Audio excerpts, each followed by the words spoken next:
will see the league one way or another.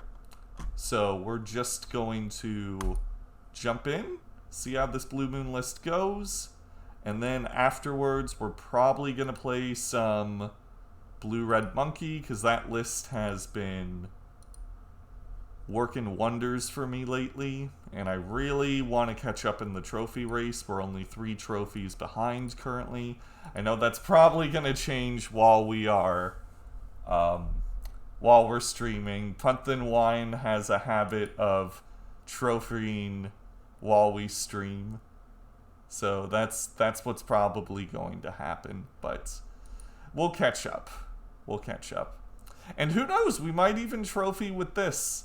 This list is doing some really, really unique things, and, you know, maybe the Blue Moon deck building conventions have been kind of set in stone for a while, so maybe a more tempo-oriented build that's not quite the Ragavan deck will do some work. Who knows? The 4 copies of Fire and Ice kind of scare me a bit because the bug with Snapcaster Mage still exists, but I'm not going to be negative. I am just going to try my best for this donation list. Okay. We won the die roll, which is excellent.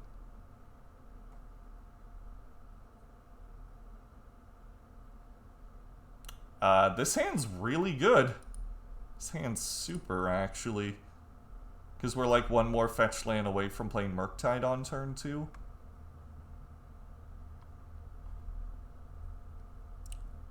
Bow, bow.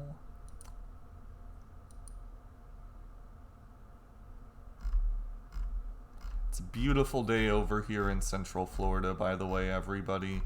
And I'm in a great mood. Just cashed in a bunch of my tickets. You know, got a trophy last night. Get to play a Dono deck. I love doing these. Hannah's doing a little bit better too after her visit with the neurologist. The neurologist gave us some really good advice. I'm going to turn my focus level up to medium too, because I want to be able to give this person's deck my full attention.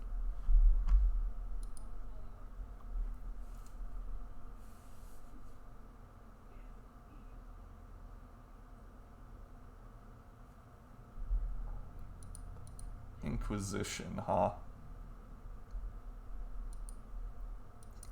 Well, we'll Thought Scour ourselves.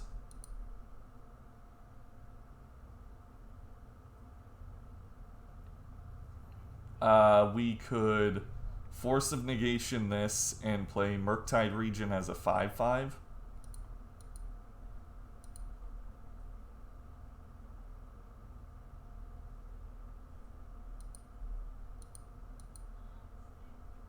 I almost exiled Murktide Regent for a second, I think. There we go. And we'll have Archmage's Charm to protect it.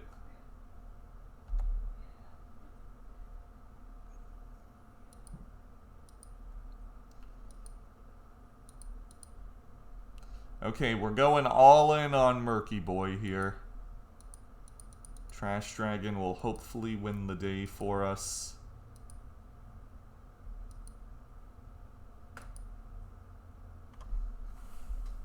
There is a chance they just got like 2 lightning bolts or something and then we're gonna look like a fool.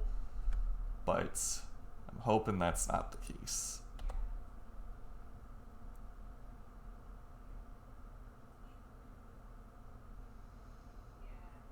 Thoughtseize.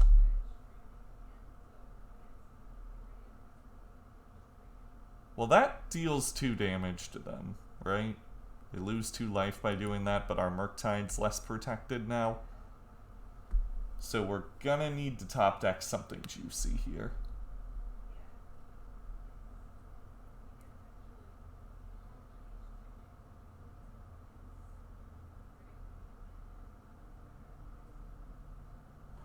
Yep. Okay, there's Darcy. We probably need to find removal for her. Well, that's unfortunate. Just drawing lands when we really don't want to.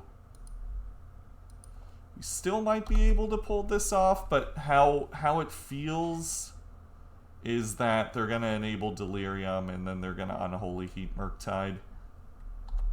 If we can get one more hit in with Murktide Regent, though, we can find a Lightning Bolt and kill them. Hopefully they just like play another discard spell or something. Firemine, thank you so much. That's 23 months. That's almost 2 years. Thank you for being part of the Blue-Red Brotherhood. Really, really appreciate the support. Even during those months where I wasn't, you know, streaming. That's really, really cool of you.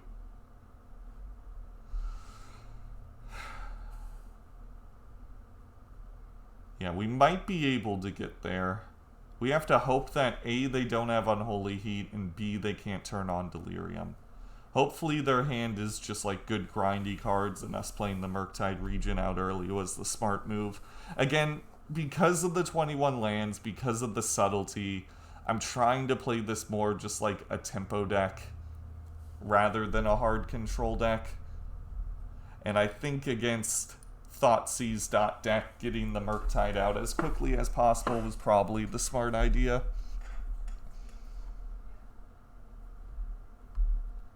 Death Shadow. Okay, they're a Death Shadow deck.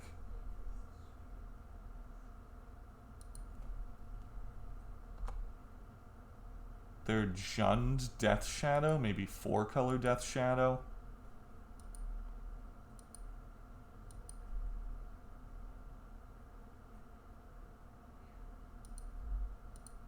Well, hopefully they don't play Dress Down here. They don't.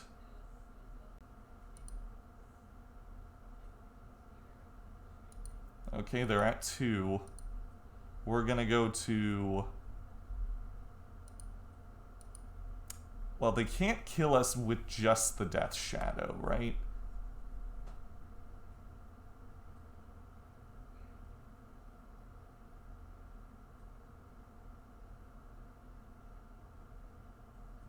They can't kill us with Death Shadow or Channeler either. They need to turn on Delirium and Lightning Bolt our face.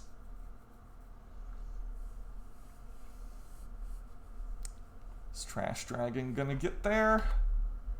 They haven't conceded yet, so this tells me that we're dead.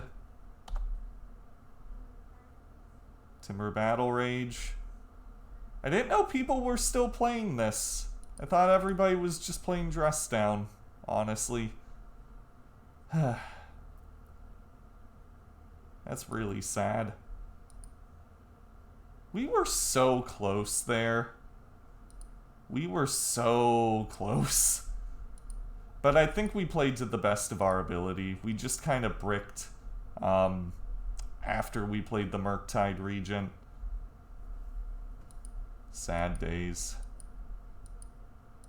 Yeah, if we drew the Consider, we would have been able to make Murktide big enough to kill. If the cards were just a little different. So I know I want Threads. I know I want Engineered Explosives. I don't want Prismari Command. Spell Pierce seems okay, as does Flusterstorm and Aether Gust. Force was fine there, but probably not something we want to do most of the time. Subtlety seems good. Subtlety seems good against their deck, because they're kind of a creature combo deck. Yeah, it was definitely a boo-hiss moment. We were very, very close to getting there, but just didn't work out. I know I want these. Ice seems really good against tapping their dudes down. I think I'm actually okay taking out the counterspells.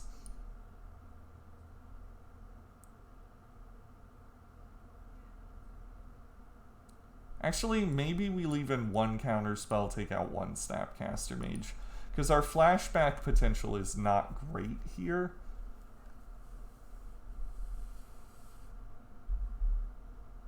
Wafo does stream. Wafo Tapa does stream.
Frankie, hi!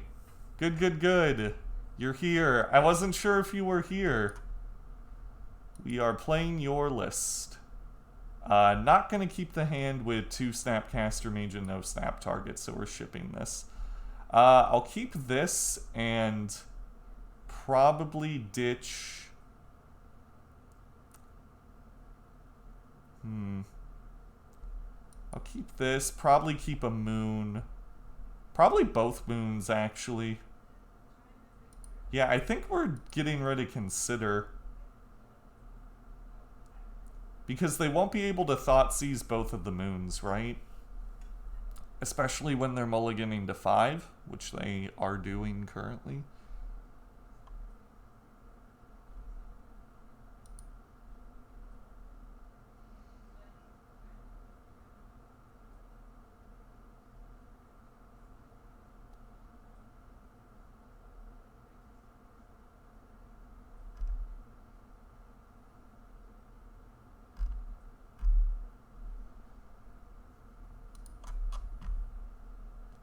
Okay, we're gonna play this tapped.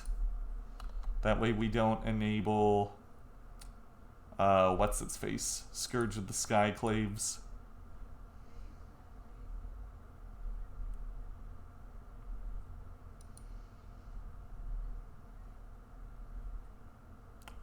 Okay, they're gonna Thoughtseize probably Brazen Borrower, because it doesn't make sense to take a Blood Moon. Like, Blood Moon's gonna happen.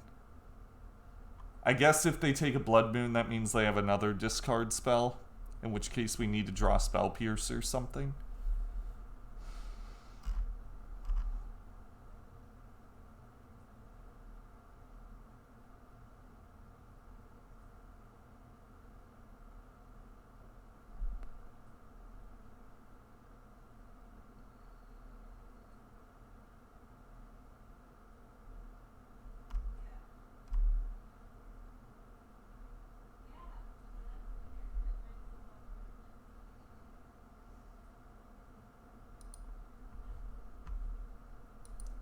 Yeah, they took Borrower.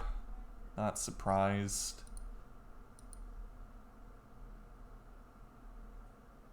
I think we play Island here. Our Steam Vents is going to come in untapped after Blood Moon anyway.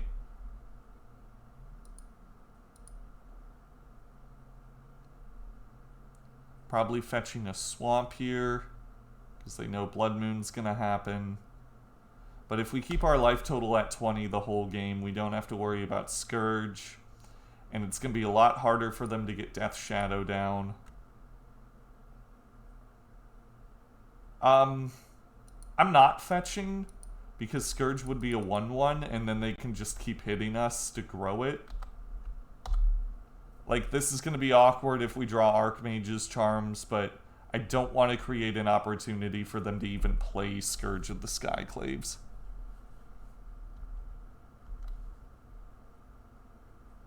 Oh, I'm sorry about that, Frankie. I should have consulted you before I went live with the list.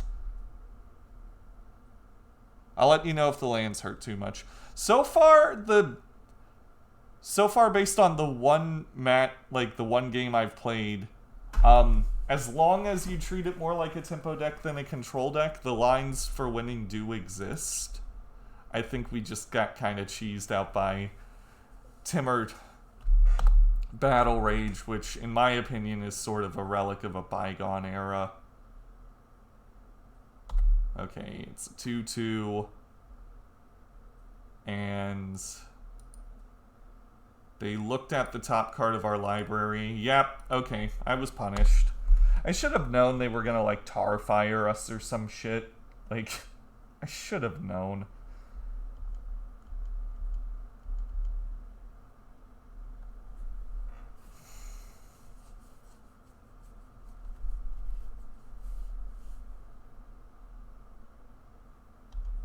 Bolts, yeah.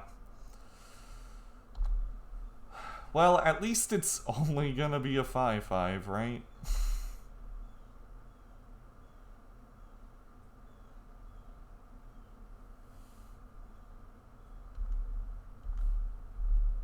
Okay, let's mill ourselves. Well, we got Murktide Regent next turn, but you know, if they're playing Timur Battle Rage, that's probably what's gonna happen, right?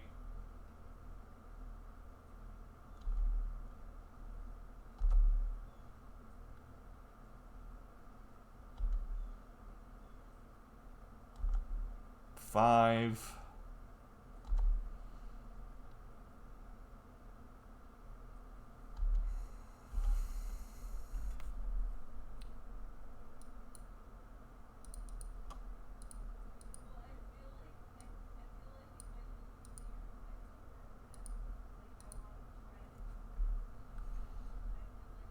Alright, here's my 5/5. Hopefully it can hold the line.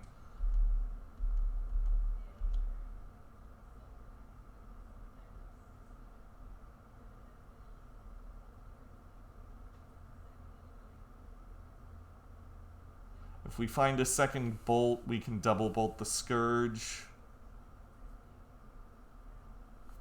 If they have 2 burn spells, there's no point in them not just burning our face.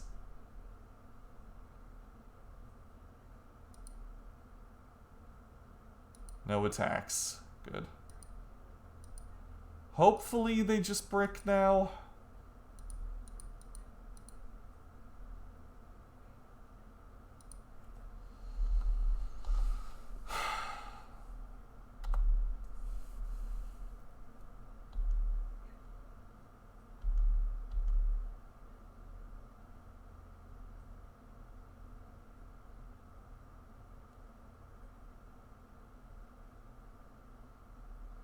One Inquisition or one Thoughtseize kind of makes things difficult for us.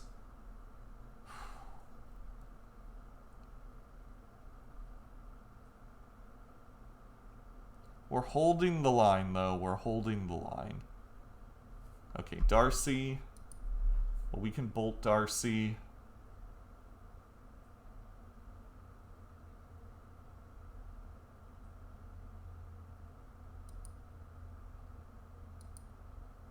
Please attack. No attacks. Okay, we're gonna do this.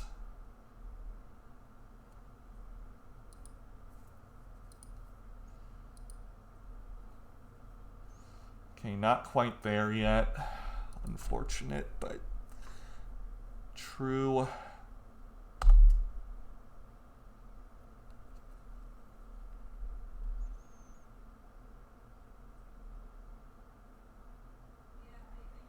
I don't think we attack yet either. Their hand's just full of Death Shadows, right? We just have to hope we draw something better.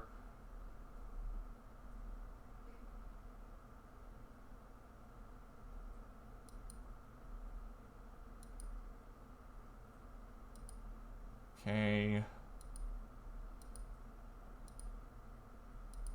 Counterspell is decent. I'd like another island quite a bit.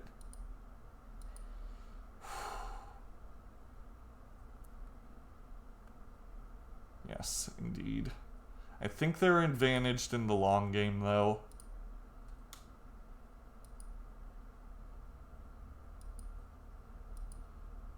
Not gonna cast the ice yet.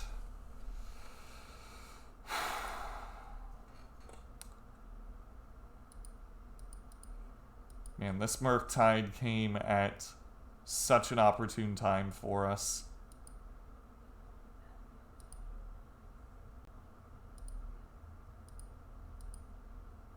Patience. Okay, Consider, that is great. Consider gives us a window to find something to get rid of the Scourge. So they have to draw something now.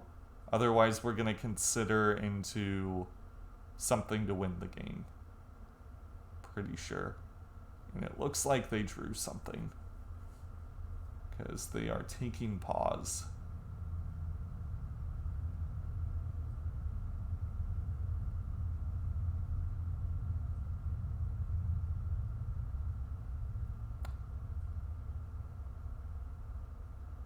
Yeah, they are taking pause. That tells me that they have Temur Battle Rage, and they're wondering whether or not they want to go for it. Bolt me? No, bolt themselves.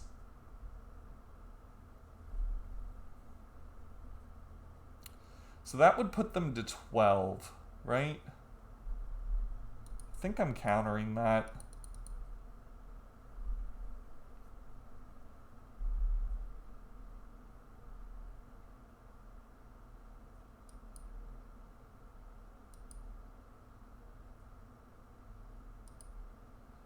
Yeah, because that turns on their Death Shadow.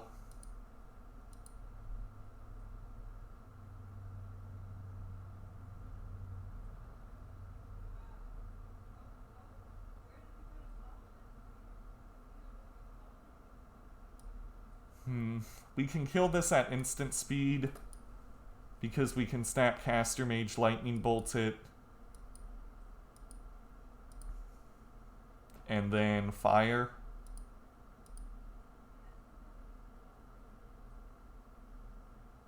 Bobble.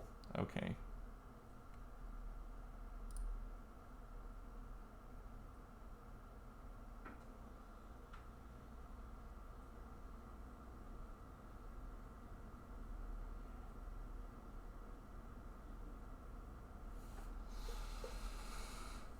And they targeted us. Okay, so what I'm going to do is I'm going to attempt to kill this on their end step, right? I will not put Murktide in the yard. I will Snapcaster Mage, Lightning Bolts, the Scourge.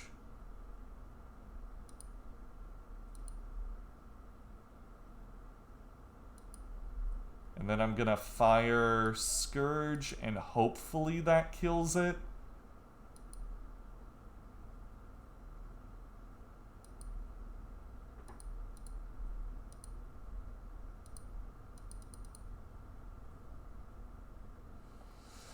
Yes, thank you very much for that, Co-Diamonds. I guess I should give an update on Hannah, right?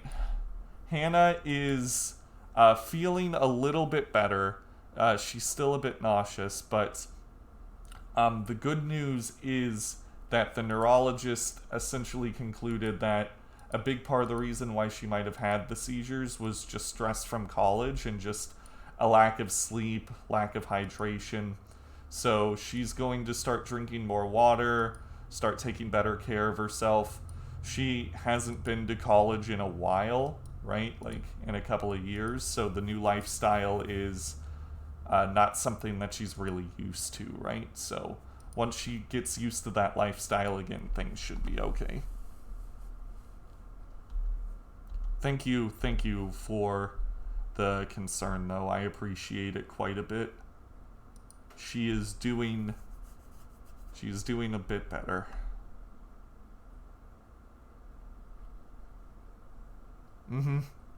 Yeah, Hannah did the keto diet for a while to try and counteract her epilepsy.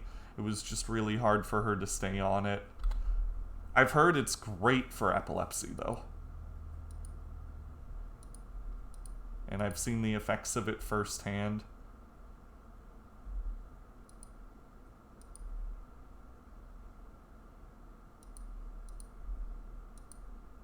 It's just not very cost effective for us, and not only that, it's just actually staying on it's difficult. It's definitely an upwards trajectory.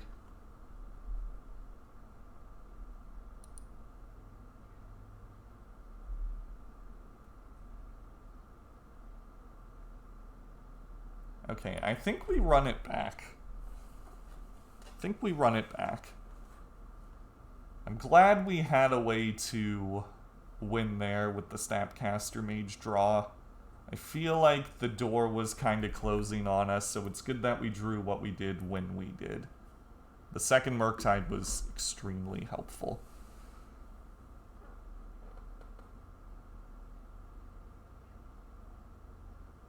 One with 40 seconds left on the clock. Yeah, that sounds like blue-white control. I assume Wafo's playing blue-white, right? Ooh. Bass Wizard, thank you for the follow. I appreciate that. I love your name. Reminds me of a friend of mine.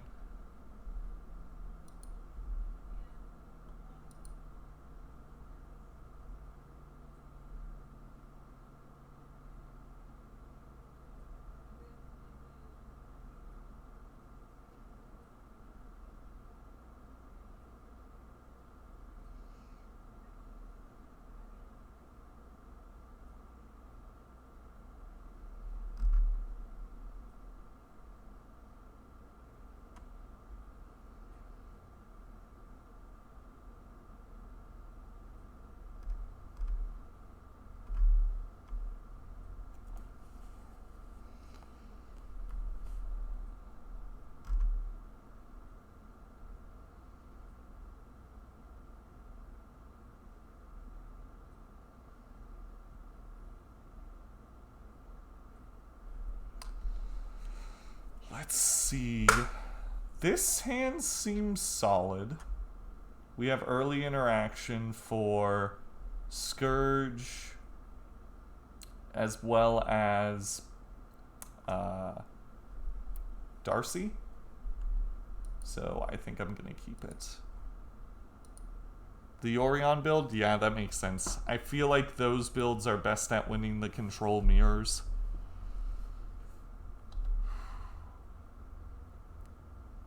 Okay, I doubt they're running Monkey. So I think if they Thought Seize here, it's safe for me to play Steam Vents tapped.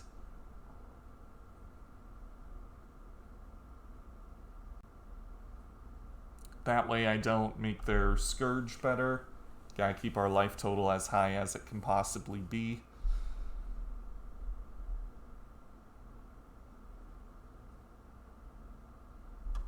Yeah, I can imagine. Teferi plus all those creatures with great ETBs is just disgusting. You can also bounce your own Spreading Seas to get the job done.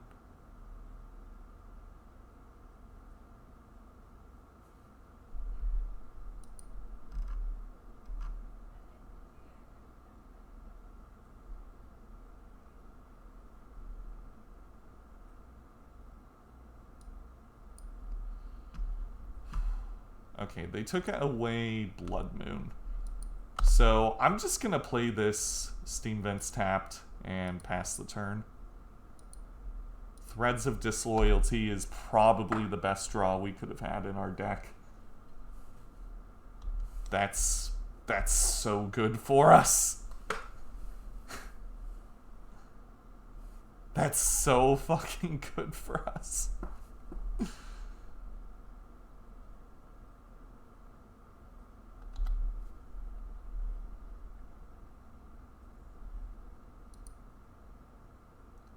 Okay. It's possible they Thought Seize us again. Yeah. Probably taking Threads, right? Granted, we don't have the mana for it, so maybe they want to just be safer and take Murktide. Yeah, it was Frankie's idea. We're playing their donation list. And I think it's going to come in handy this game if our opponent lets us keep it.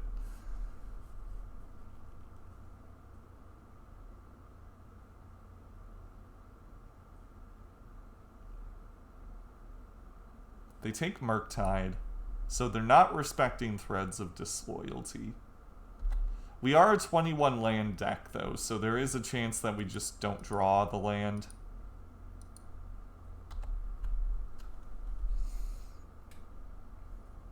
But if we do, ooh boy.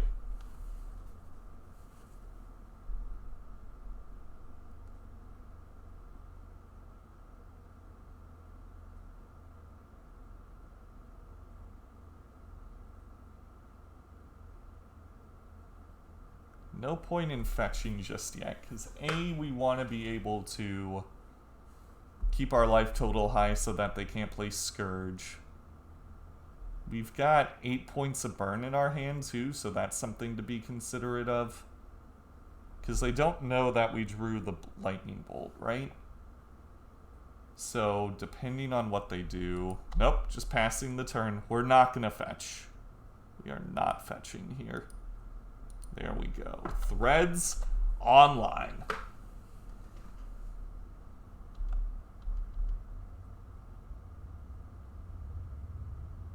If they go to 8, we burn them out. Okay.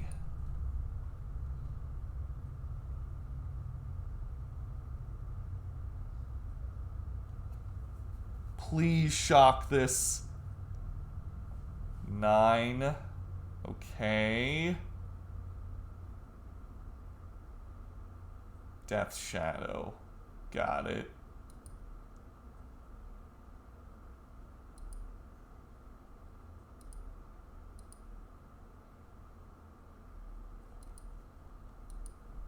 Gonna pass. Engineered explosives. We'll play that for 1.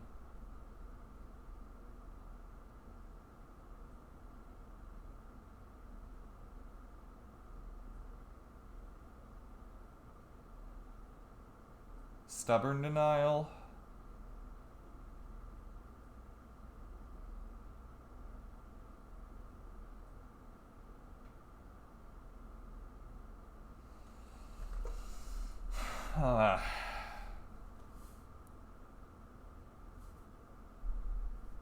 Teetering on the edge here.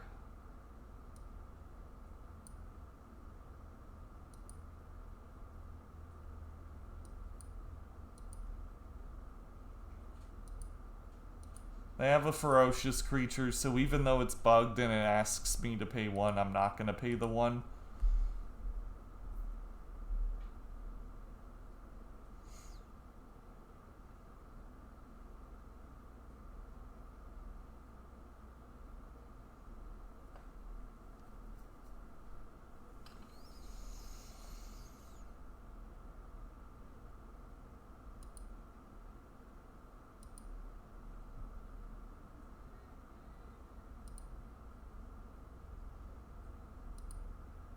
Okay.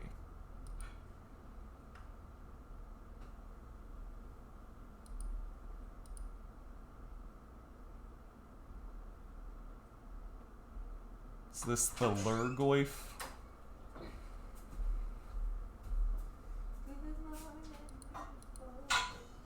Good morning, Hanneken.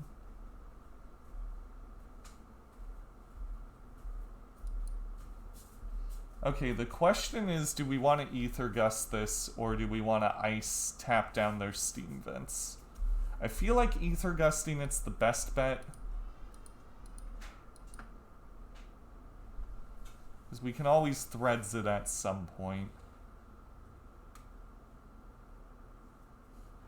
Okay, they put Goyf on top of their library.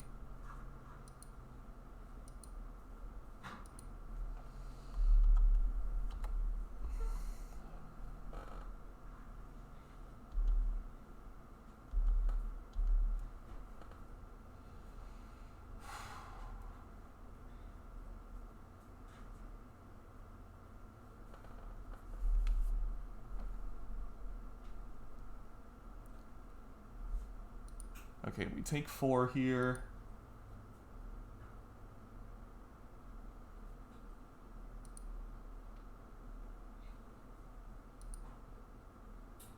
Go to 11.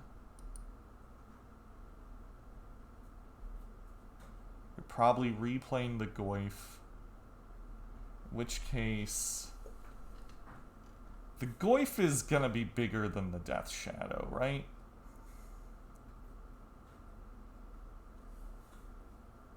Like it just is currently.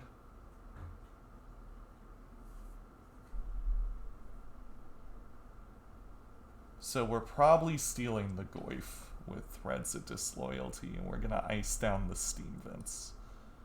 So we let this resolve. Ice, tap down Steam Vents. If they have Stubborn Denial, they'll use it here.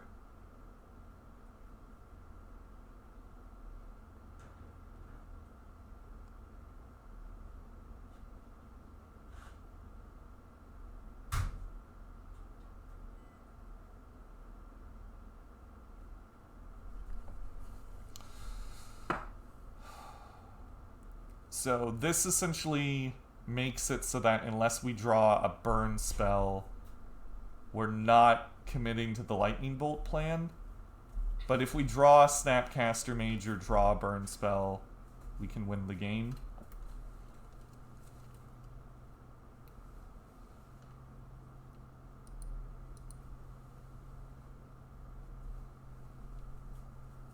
I'm gonna get Steam Vents tapped. Hi, Hannah. Hello. I just want to fix this a little bit. Okay. Consider. I don't think I even want to play Consider. I think I want to Threads this. And maybe double bolt the Death Shadow. We could just hit Lightning Bolt in one of the top cards of our library, though. I guess we Consider. Spell Pierce. Spell Pierce I'll keep. Spell Pierce I think is solid here. It stops Timur Battle Rage. Stops most of their shenanigans. Hi, what's up? Will you pause for a second?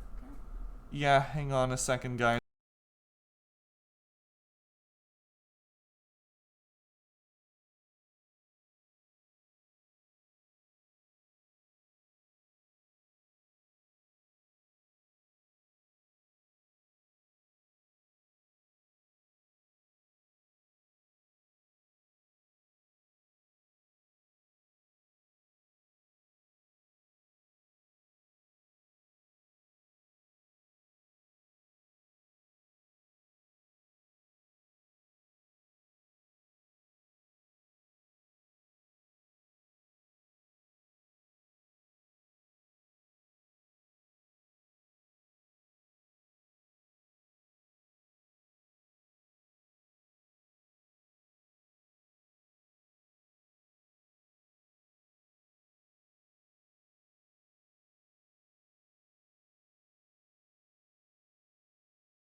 Okay, we are back. I don't know if we're gonna win this. We might be able to.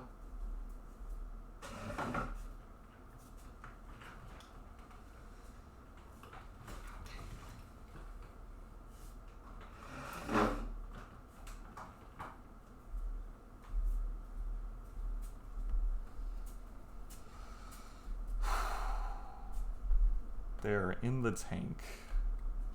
Definitely in the tank. I think Spell Pierce was a good thing to keep, though.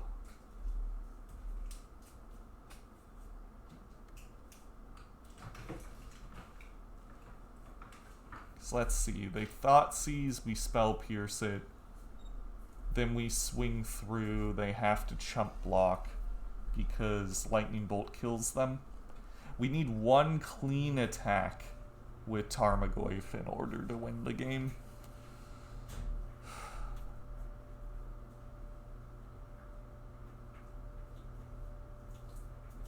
Yeah, they're really thinking about what they want to do here.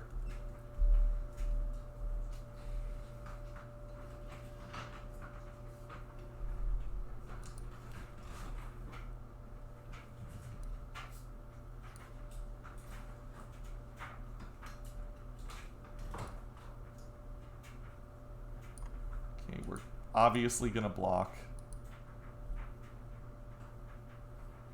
If they go for Temur Battle Rage, we Spell Pierce it.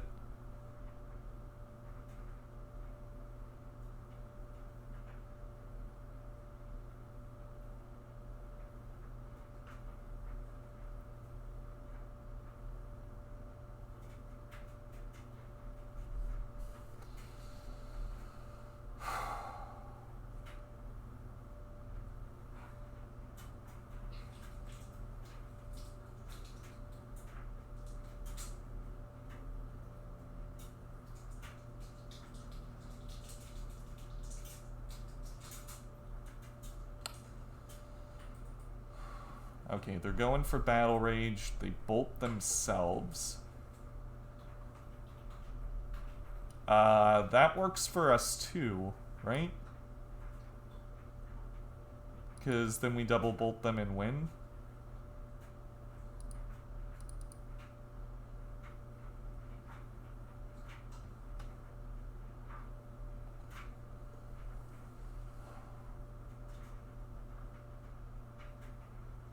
Yeah, Threads was pretty good there. Not gonna lie.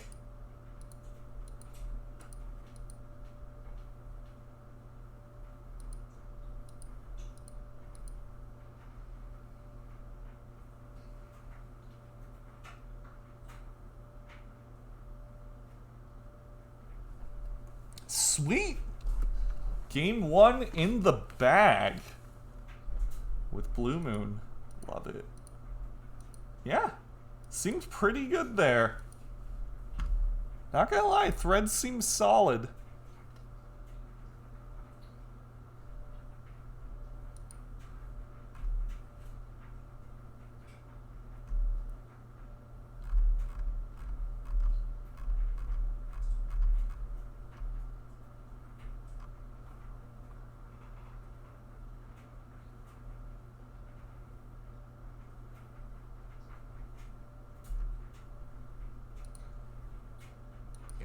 Good stuff, good stuff. We're on the road to 5-0ing. It'd be really cool to 5-0 with a donation list. That almost never happens. I won't get my hopes up, but, you know, it felt really solid there.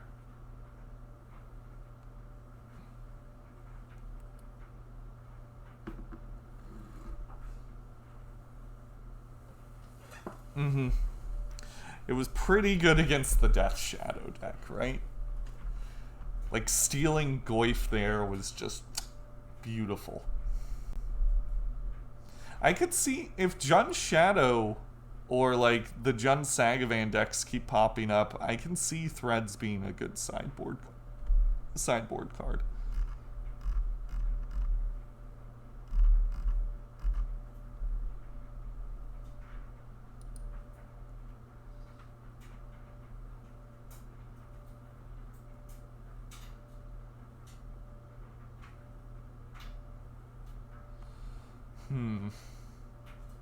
I think I keep the 4-lander because we have pieces of interaction and we have our best threats in the form of Murktide Regent.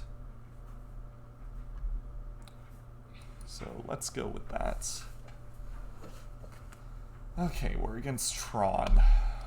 How's the sideboard look for Tron? Well, we got Spell Pierce. We got Abrade. We got Surgical. You know, we can Surgical their Tron pieces if we mill them over. That is a thing that can happen. And the one Force of Negation is probably going to come in so much handy here. It's going to come in handy. That's what I meant to say. So much handy isn't a phrase people say.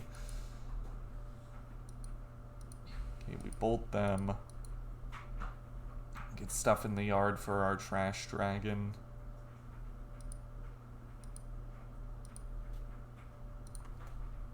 And we'll tap down Urz's tower on their upkeep. Hopefully draw Counterspell at some point. Or maybe Blood Moon. We got a lot of good draws off the top. Snapcaster Mage is not one of them. Force of Negation would be good.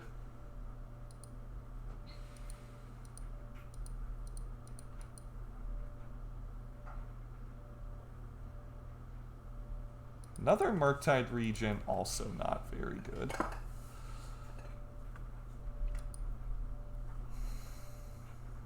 Is this Little Karn? It's probably Little Karn, yeah.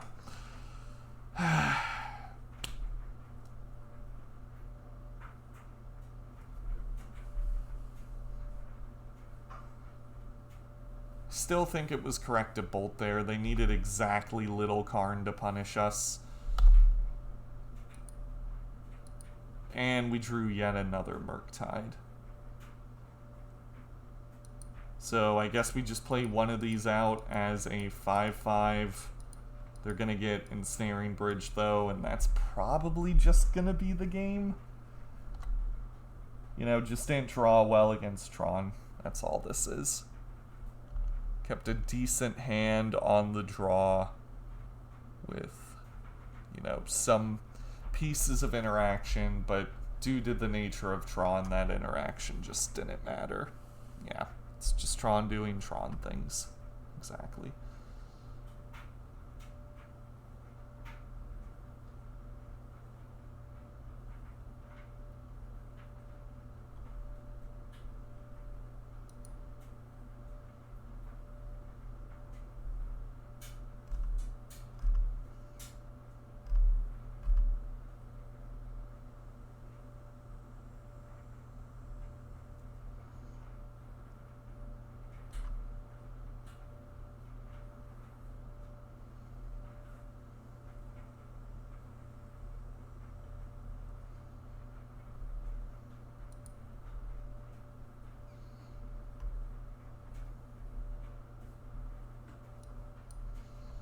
Sundering Titan.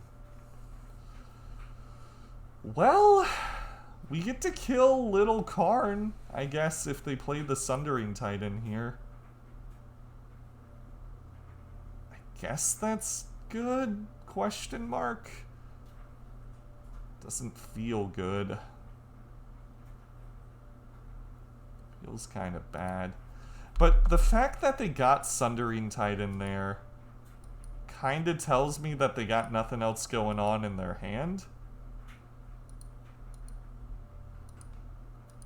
So maybe we just take the 7 here.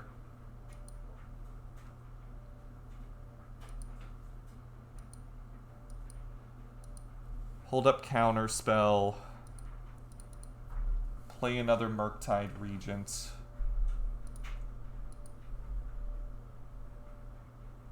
Because we can go to 1 if we take 2 hits from these after fetching.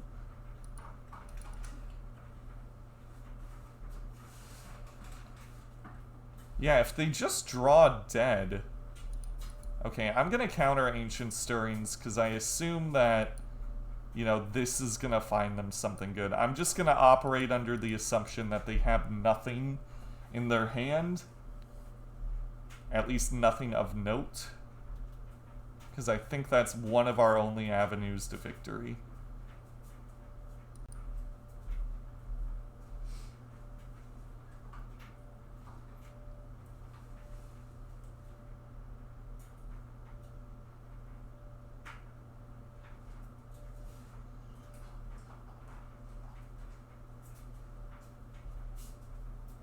Okay, did they draw something good off the Chromatic Sphere?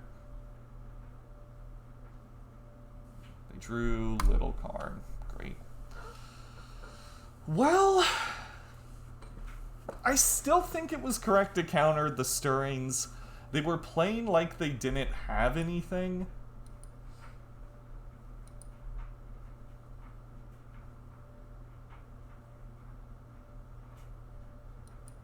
Okay, upkeep. No, wait, hang on.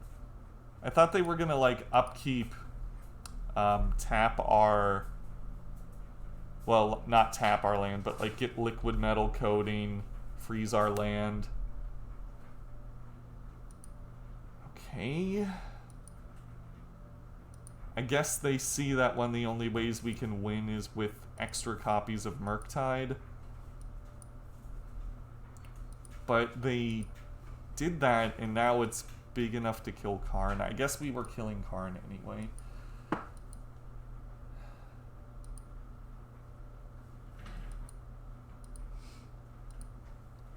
Okay, I'm just tapping down Sundering Titan here. This could potentially draw us into Force of Negation. Thought Scour's also pretty good. Yeah, if they have nothing again, then could be in a good spot.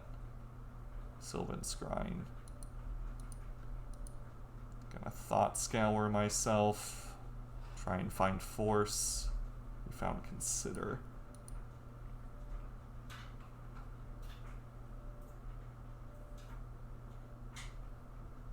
If we can get an 8/8 Murktide Regent down, then we can block this without dying.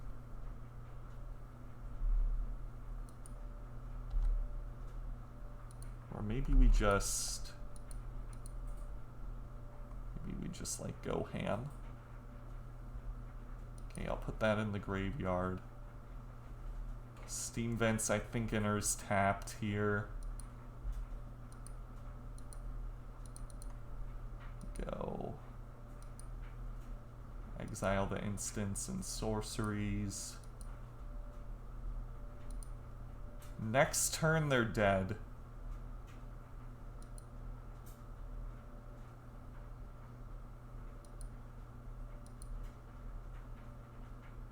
Yeah, next turn they're dead. We can chump block the Sundering Titan. Are they dead if...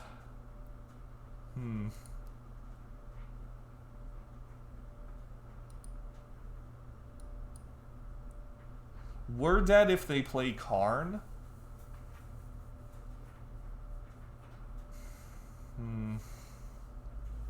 No, we're not, actually.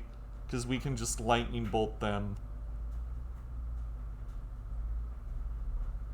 We're dead to Ugin either way, right? So I think if they attack, we don't block. And that way Karn is a bit worse. Yeah, I've been busy, alright. How much is certain? Okay, now we're dead to Karn. Now we're dead to Karn. They might not have Karn. They might just be doing that because that increases their chances if they draw Karn.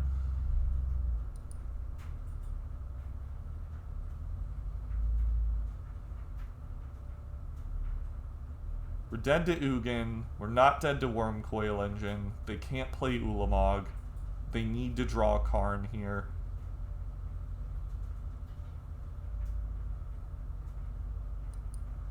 They're getting Ensnaring Bridge.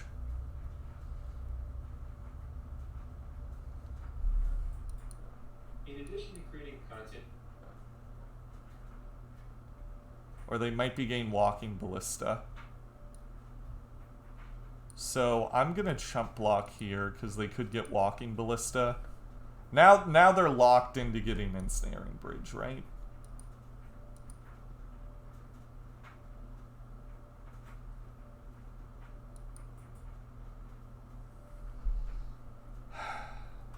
Man, we came really close to winning this game.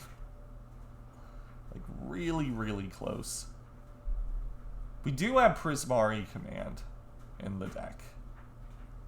And they won't be able to attack anymore. So if their draws continue being dead, could get there. Yeah. Just gotta make sure they don't draw gas off the top. Prismari Command in the graveyard would be good. Okay, we're going to lightning bolt this.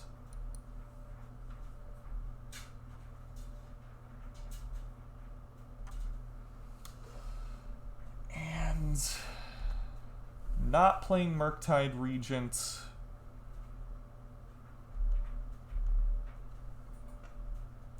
Don't draw gas, please.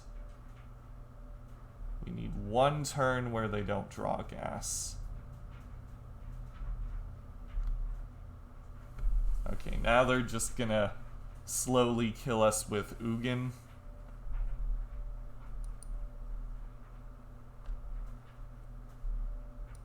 So we need to draw Prismari Command right now.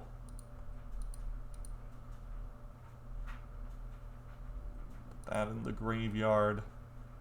Subtlety's not gonna do it.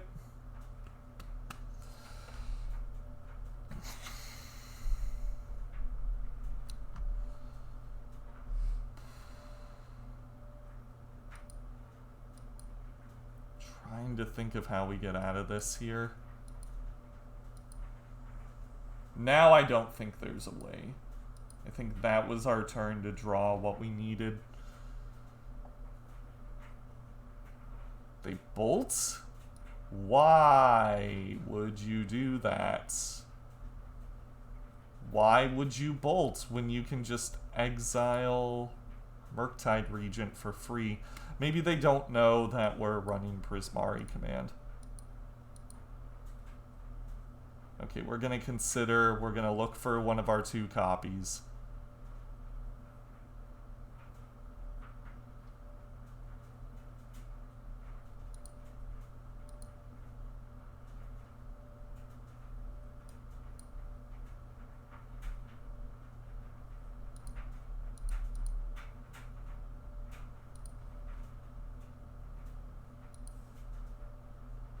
We'll put that in the graveyard. Thought Scour. Gonna Thought Scour myself. Drew Lightning Bolt, which doesn't do anything. So they win.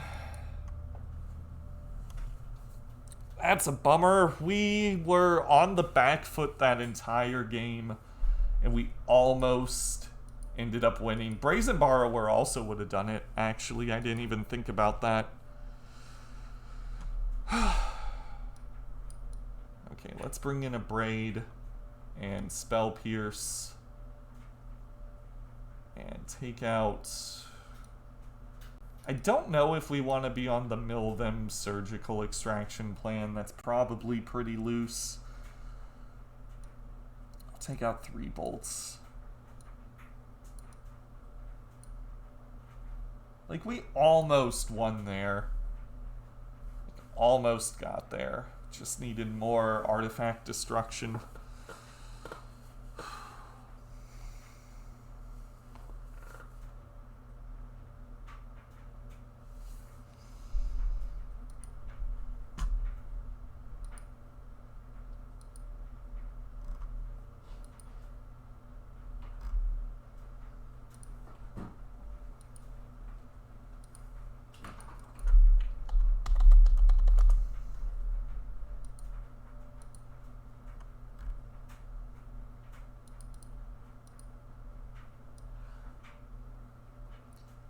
What's the 1-mana blue counter colorless spell? Ceremonious Rejection. It's fine. I think Tron is actually really favored for us now. We just got unlucky game 1. That's all it is. We had a number of outs we could have drawn there, and we just didn't draw them. Yeah, we used to sideboard those, but now I think Tron's just not that big of an issue. I'm gonna keep this. We can Abrade their Expedition map. We got Thought Scour for early Murktide Regent. We don't have Counter Magic. We don't have Blood Moon. But I'm pretty sure Thought Scour is going to draw us into some stuff. And this, on the play, disrupts a lot of their potential setup stuff really well. Even if they go like Chromatic Sphere, I'll Abrade. I won't do it for Chromatic Star. I might bounce Chromatic Star.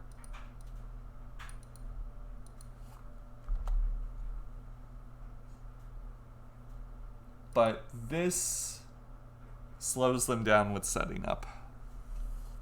Yeah, I hate Thought Scour too. We're probably playing a deck with Thought Scour after this, unfortunately. There was a sideboard guide for blue-red Murktide that got posted recently by a pretty solid player. So I want to kind of like follow that through a league and see if the results bear fruit. Okay, we're gonna Thought Scour here. We drew Force, which is alright. Now we just slam Murktide. Because we got the Force of Negation. This is a 4-turn clock. And they run Relic in the main deck, so I just want to get this down while I can.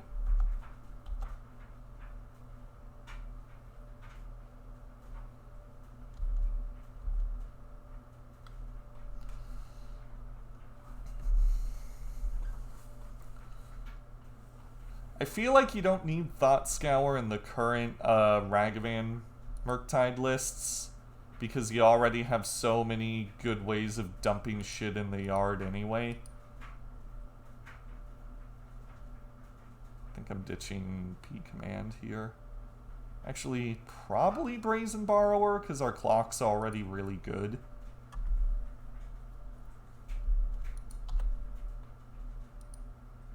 But in a list like this, I can where you aren't running like Dragon Rage Channeler, like Thought Scour seems kind of important. At least if you want to get Murktide out on turn 2.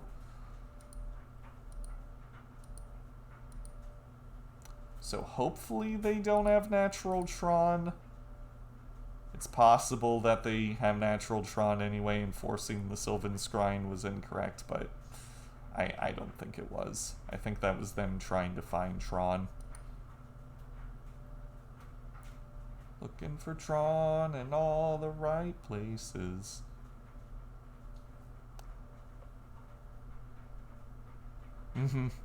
Especially with Memory Deluge, right? I fucked up here. That was a punt. I should have drawn 2, discard 2, made a treasure token in case we found Spell Pierce. That way we could have Spell Pierce the Ancient Stirrings. They got Power Plant instead of Tower, so they might just be having trouble finding mana anyway. Okay, now I'm gonna do this. Because I'll Spell Pierce a Relic at this stage in the game. Draw 2 cards, discard 2 cards, make a treasure.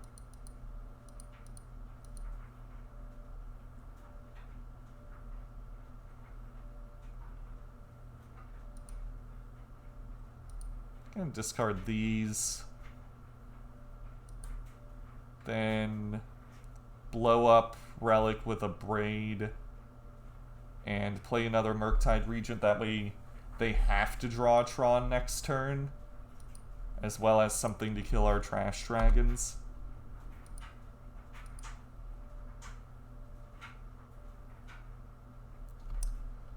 Okay,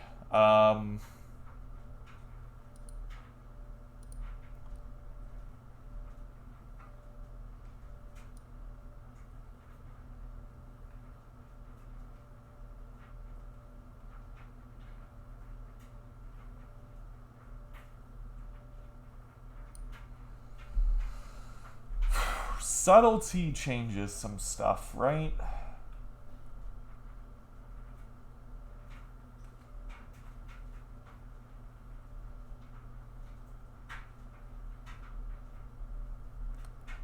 Sorry, I'm thinking this is... It might not be complicated for some people, but it's relatively complicated for me. If we hit them here and force them to pop the Relic by abrading it, after we get Subtlety in play, this will be a 7/7 with Subtlety will be lethal, and keeping Subtlety up protects us from Natural Tron, right? Well, not... I keep saying Natural Tron. It protects us from them drawing Tron, right? Like when they didn't have it before. I keep flubbing my words. I think it's part of just like me reacclimating to streaming, right? This also gets around Veil of Summer.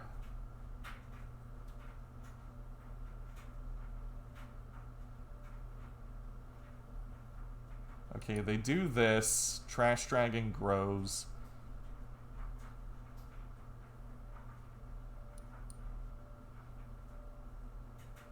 Ulamog does suck, but the good news is they can't play Ulamog.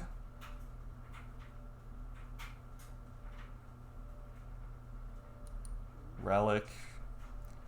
Are these Desperation cracks? They look like Desperation cracks.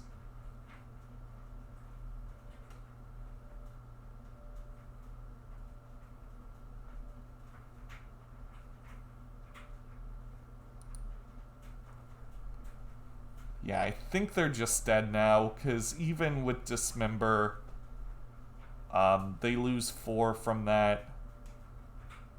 And we still have 6 damage worth of dudes if we flash this in. Which we're gonna do. Okay. Why'd they... Hold up, hold up. There was no reason for them to concede there. There was no reason.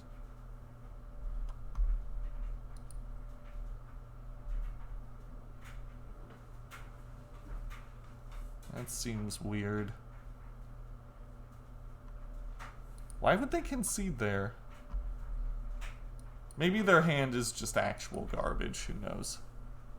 Yeah, they might have assumed we had bolts. That could be it, right?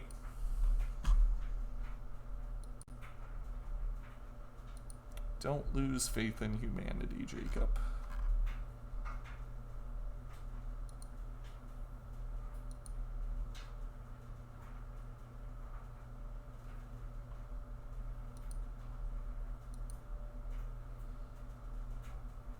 This is hanging on, though.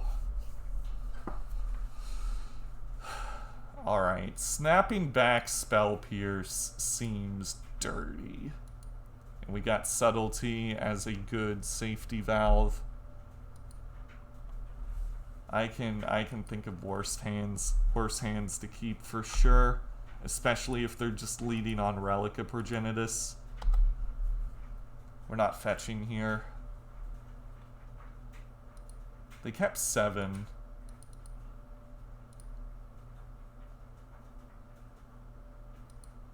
We'll let them play Chromatic Star. Blast Zone. I'll counter an Ancient Stirrings here.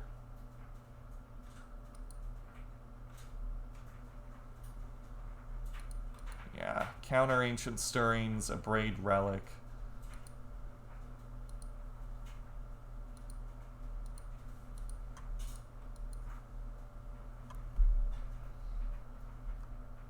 Alright, take care, Firemine. Have a good time. Thank you for the good wishes. Okay, when they tap Relic, I'm gonna exile a land. Because I want to keep Spell Pierce in my yard for turn 3.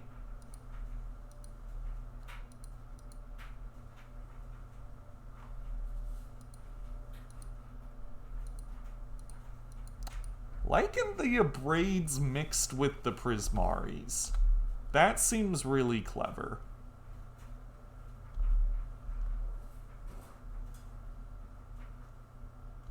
Okay, Star.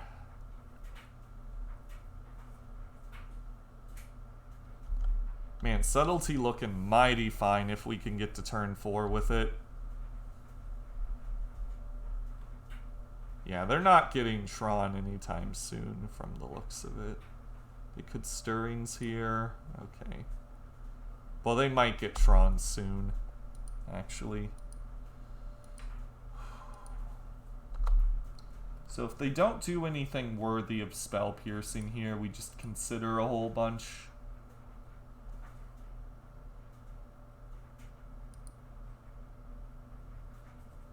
Try and find a land, maybe Blood Moon. Yours is mine. That we could Spell Pierce, but I don't think it's worth it. I'll Spell Pierce like Ancient Stirrings or something, but I think I'd rather just consider a whole bunch. I'm not putting Trash Dragon in the yard, because I think that's how we're going to win. Steam Vents in the yard? No. No, I don't think I will.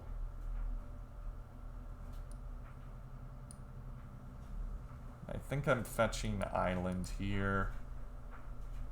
We'll play Trash Dragon as a 7/7, and if they try to punish us, we can...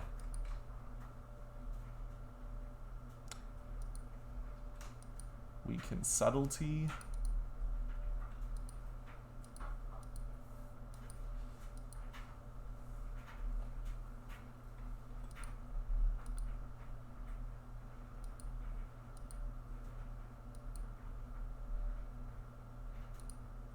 Okay, let's Ice Power Plant.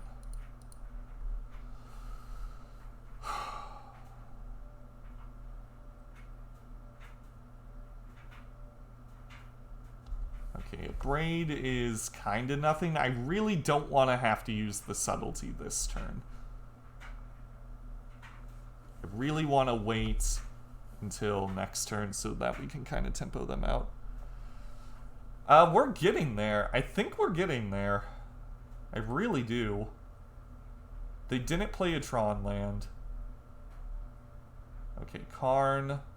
We let Karn hit because we have the Abrade to deal with any of the stuff that could be considered threatening from Karn.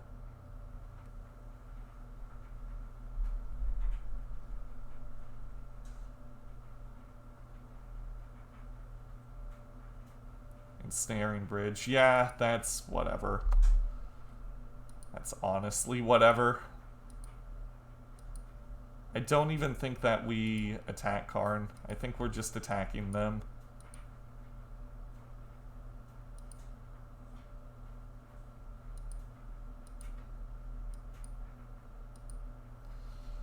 Like, throw 2 Snapcaster Mages down, blow up the Ensnaring Bridge, have Subtlety up.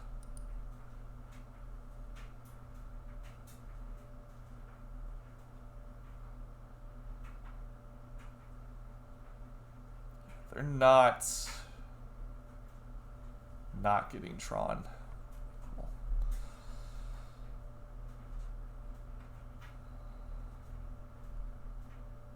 Snaring Bridge, sure thing. Sure thing.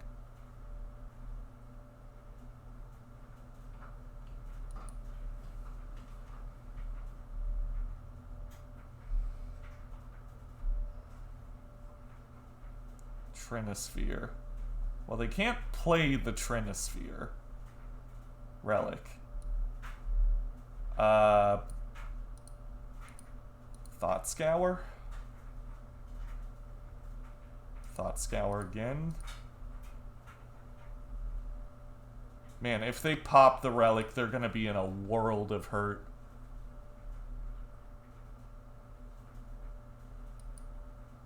If we draw Archmage's Charm, we win, because we can steal the relic and then they have to pop it.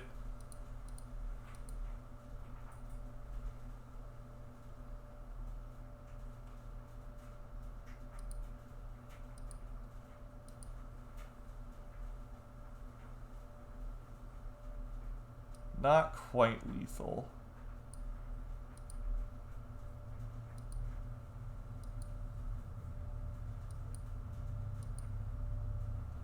Not quite lethal. Just a bit away. 2 points away from it being lethal.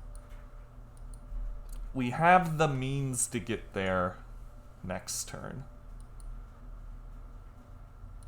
Okay, Trash Dragon becomes big.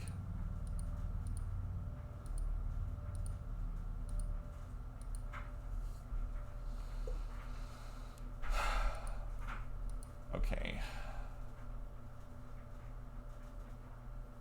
Man, if we could flashback Snapcaster Mage, the win would be in the bag.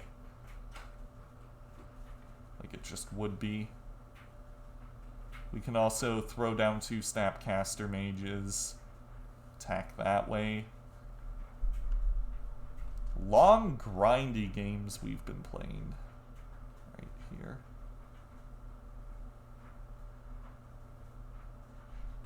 Okay, Karn. We Subtlety that.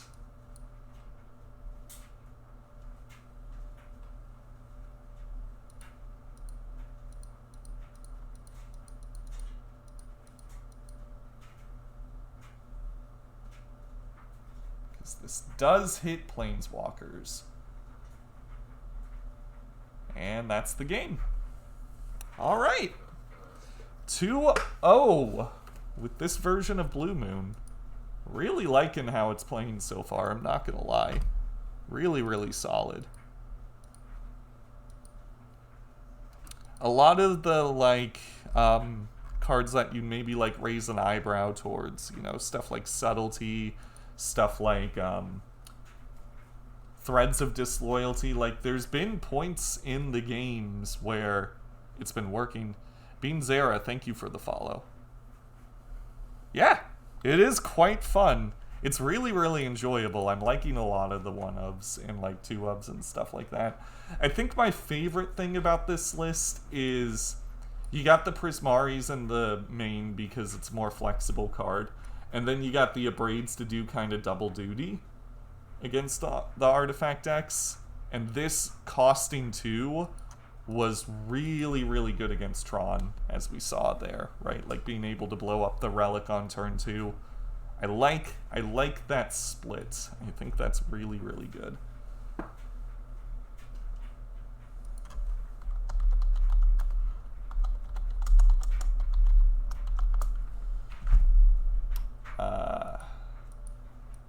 Looks like we're playing against either elementals or blue-white. And this is really good against both of those decks. So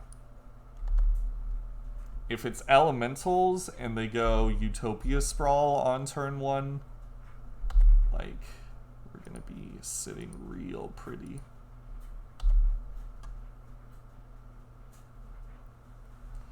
But it looks like it's blue-white control. So we might have a somewhat more difficult time. Yeah, they know who we are. They immediately got basic island. There's no reason to do that in case they...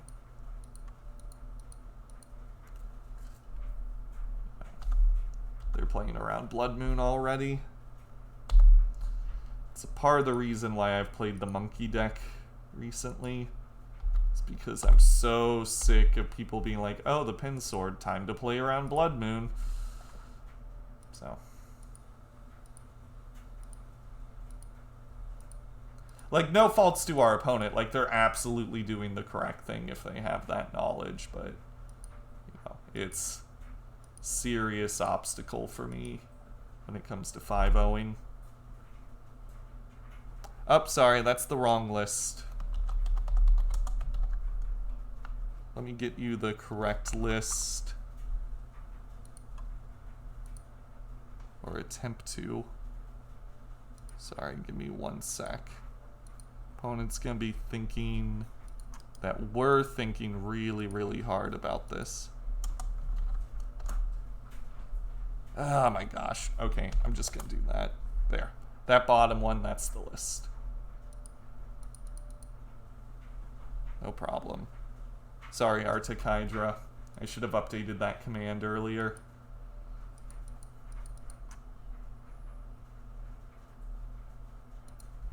Okay, counter this.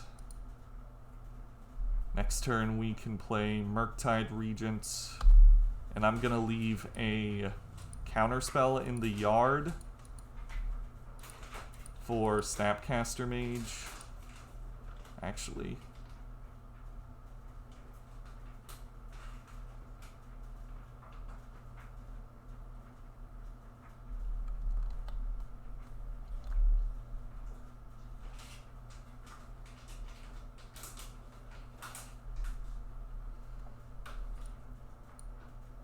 Let me do some math here. So we exile here.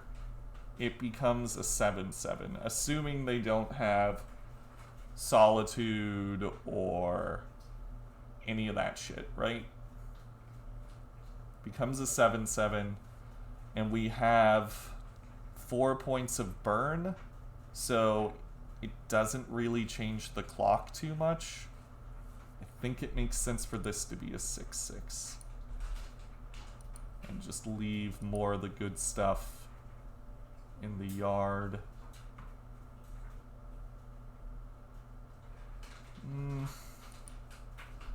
Yeah.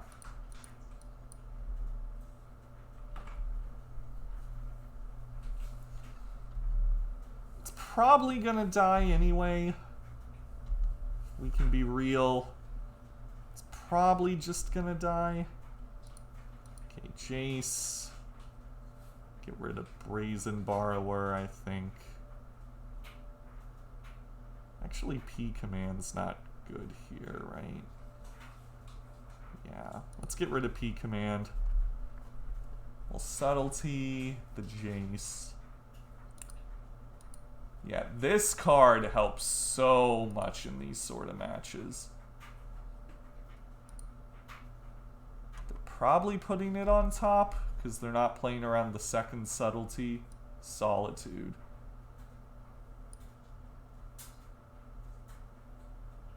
Huh. And they put Jace on top. Yeah, so we just let that hit, unfortunately. I think Murktide Regent's good in Blue Moon, you know? It's been like the go-to threat for a while. I think people are like hating it out really hard, but it's solid. I really feel smart about getting rid of that Prismari Command now, because now we can just flash in Brazen Borrower, try getting them that way. So they got that Jace, right? We know they got the Jace. Counter target spell. Cool. So their hand is Jace and one unknown.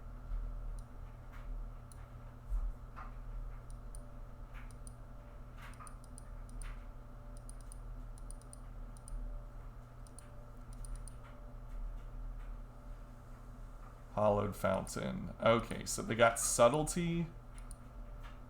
I still think we do this.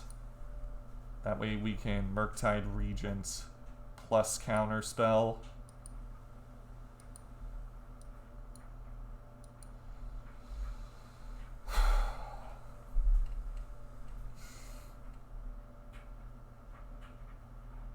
Well, now I feel like a dummy because we drew the land. And we could have just done it that way. This could be just them representing Castle Vantress, is the thing. Right? They might not even have Solitude.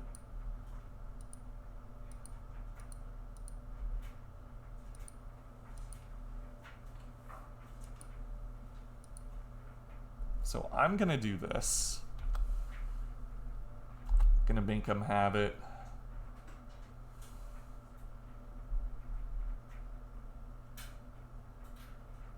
Knew it. I fucking knew it. Nice background, by the way. Thank you. Hannah made it for me. I think it's turned out pretty well. I put one card on the bottom, one card on top. Supreme Verdict. Shocking. Well, can't say I'm surprised by that.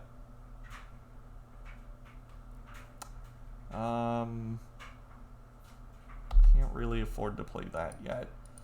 We're just hoping they like play Jace or something, right?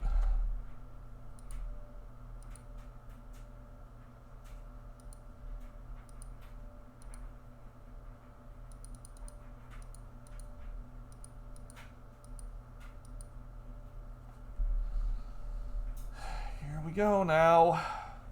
Yep. Okay.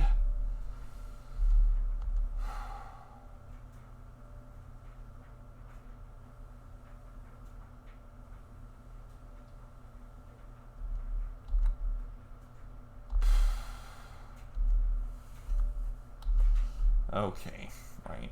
Now they're gonna run away with that. They're not even playing their castle. Why? Spreading Seas, okay, sure. Jace, please. Nope. Okay.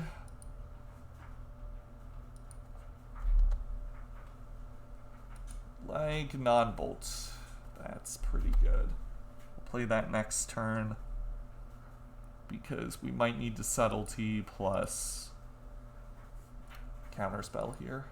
Okay, Hall. If they tap to play Hall, we can potentially tempo them out. And we drew a land. That's part of why I don't like Thought Scour, because it just mills your good cards, draws you the lands, leaves you feeling pretty hollow. I'm not the trophy leader anymore, unfortunately, because a bunch of really bad things happened in my life recently, and it required my attention, so we kind of fell behind. We're in third currently.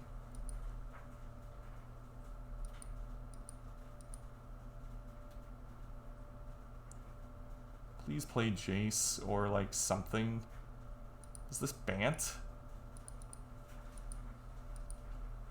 Okay. Hey, Murktide. That's neat.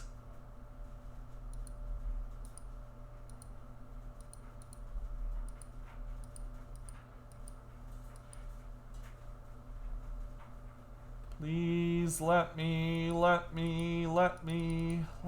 resolve my spell.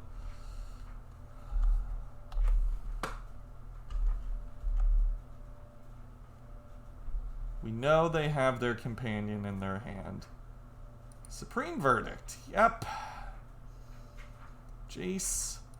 Well, you know what? Boom. Value time. Who knows? Maybe we'll draw Snappy Boy. Or like an Archmage's Charm. Or Blood Moon. Blood Moon would be great. They put Jace on the bottom of their library, so they have another good spell. We drew land.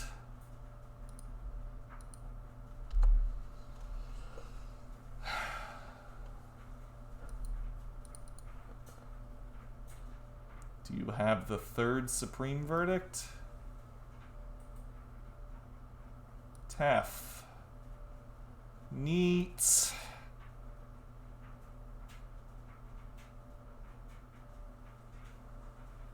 Like, oh, I wasn't expecting that to resolve. It's like, well, drew all these lands. We drew as many lands as you have. Like, +1.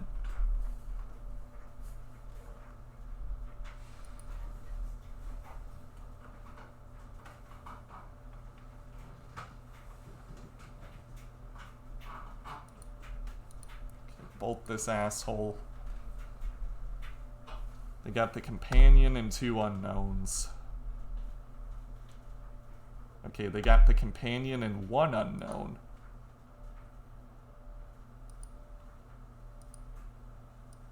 I can't believe it. Flooding against blue-white control? Perish the thought.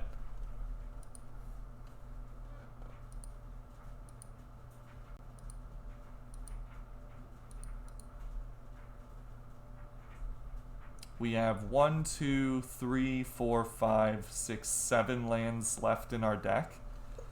And 29 cards in total.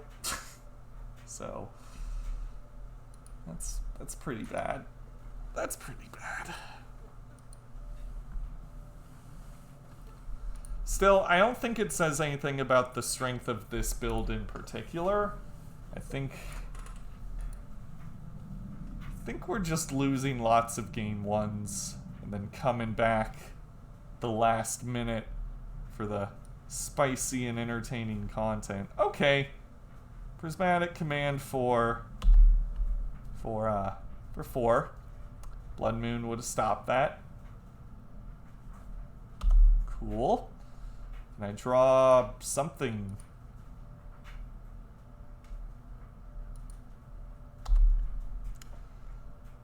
We can tap Hall of Storm Giants when they go to animate it.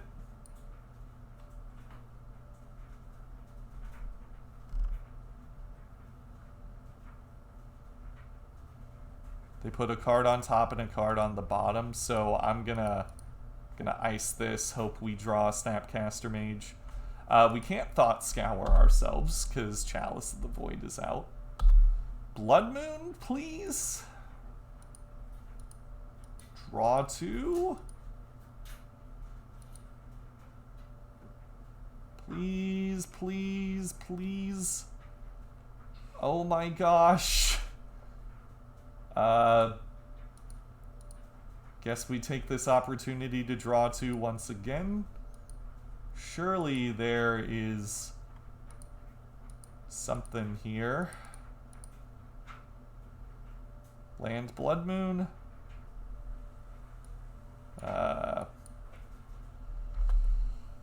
Zoinks! Just zoinks. We keep drawing cards that aren't great. Blood Moon's good, but got a bunch of Chalice stuff. Is this another Tef? No, it's Colonnade. That's really good for us, actually. Because we can block their companion and then Blood Moon. And then we just need like 1 turn. Do we still have Prismari Command in the deck? We have 1. Got 20 cards left. Yo, please?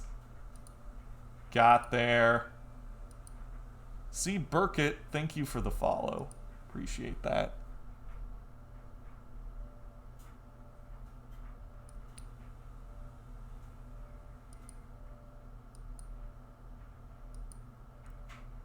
Okay, I'm going to destroy target artifact, draw 2, discard 2.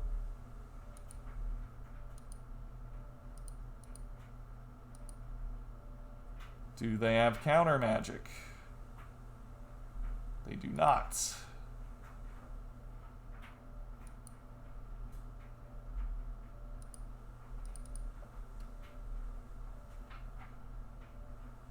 this Tef?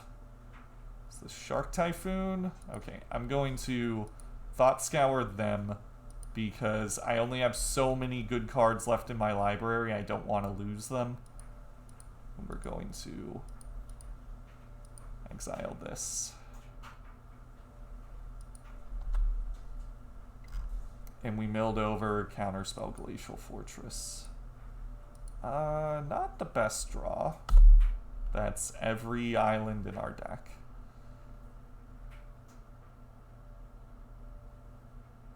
Is this Shark? No! Come on! That's a 7/7. Oh my gosh. Okay, ice the Shark. Polluted Delta? Come on. That's such bullshit. Jace, cool. No, we can't. We can't burn them. We had 5 points of burn left in our deck. What do you mean?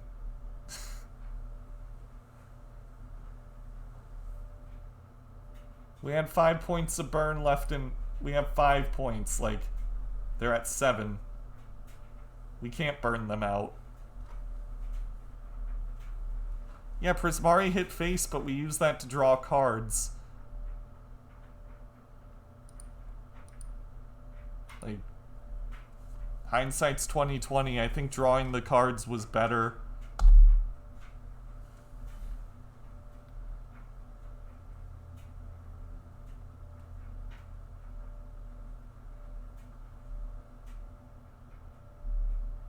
Bounce Blood Moon, right? I was saying that as I was casting it. We didn't have Fire and Ice in our hands when I cast the Prismari Command, right? So we still couldn't have dealt 7 to them.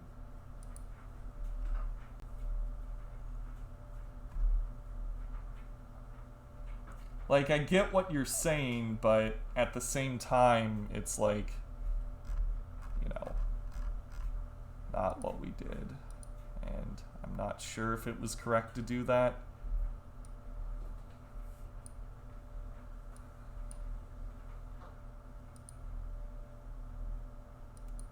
And Tef's out, so we have to do this now. We're going to... I think we Prismari Command, deal 2 damage to Tef, draw, discard 2. Actually, how much burn is left in our deck? We got 1, 2, 3. We got 1 lightning bolt and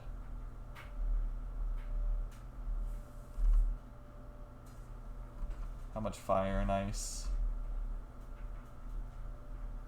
1 fire and ice, so we could theoretically burn them out. Hi, Bajan.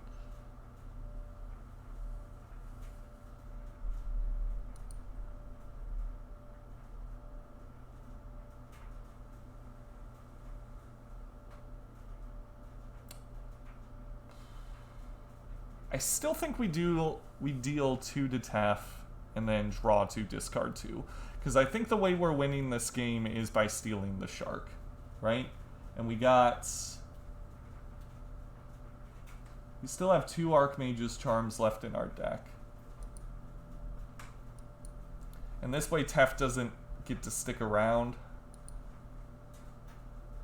So 2 here, draw 2, discard 2.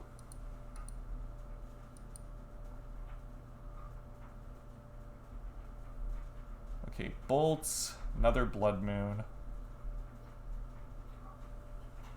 So we bolt Tef, hope our next card's Archmage's Charm or something that can find Archmage's Charm.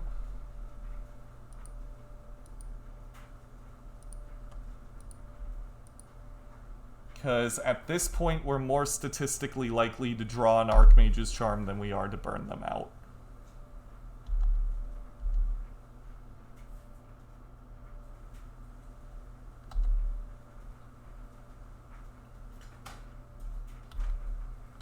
And we don't really have the option to, you know, wait on their end step and see what they do because they had to Teferi out. There we go.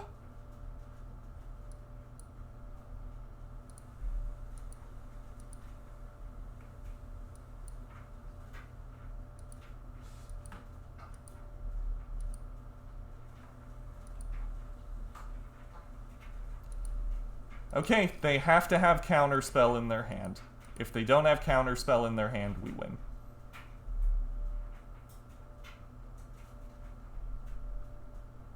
Opponent says, it's like I know what I'm fucking talking about. Like...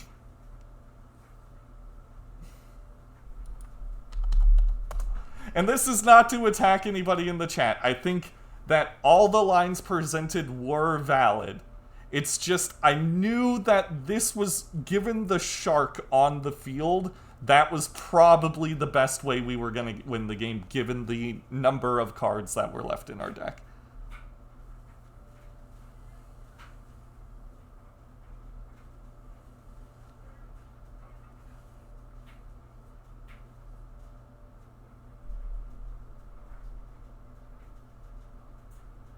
Is it the pin sword or the pin's word? Yes.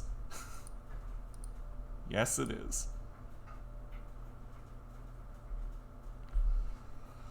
Okay, we want engineered explosives. We want mystical dispute, Flusterstorm, and Spell Pierce.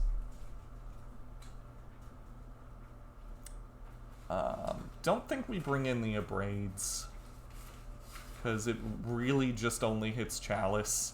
If it went to face, well, it'd be one of the best cards in Blue Moon, but it doesn't. Threads for Shark? I don't know. Thank you so much. I think I navigated that really well. The problem with, like, trying to burn them out is it only takes one counterspell for them to break the chain, right? If we spend all of our mana and, like, cards trying to burn them out when they're at, like, 7 or something. You know, I've played Burn. Like, yes, you can get them to 2, but 2 isn't 0, right? So I wanted to keep them not drawing cards. I wanted to keep making them have it until we got to the point where we could theoretically just win with the cards that are left in our deck, right? That's why I didn't go with the burn plan, because the burn plan gets disrupted by one counterspell, of which they run many, like a lot. So that's my way of thinking regarding that. Would you like something to eat, my love? I would love something to eat. I'm so hungry. Okay. What kind of thing are you thinking? Are you thinking like sausage on English muffin? Or are you thinking some soup? Are you thinking? I will eat anything you throw my way. Do we have any Gatorade left? Because I'm pretty dehydrated. I'm gonna keep this. A little tiny bit. You can have some. I'll have 2 of the sausages. 2 of the sausages. 2 of the sausage muffin things. Thank you.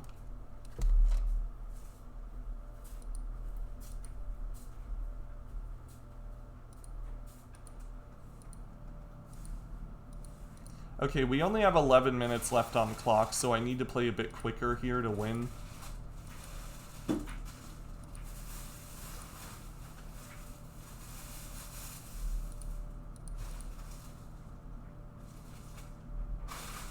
We milled 2 lands. Yikes. That's a big yikes. We got Blood Moon, though.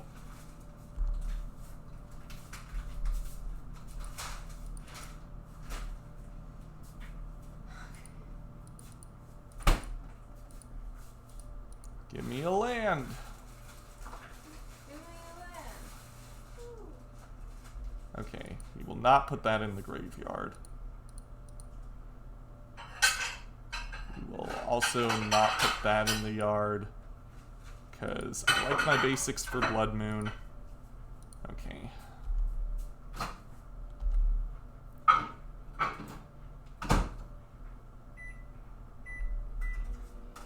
And no in-step Archmage's Charm Pressure. I love seeing that.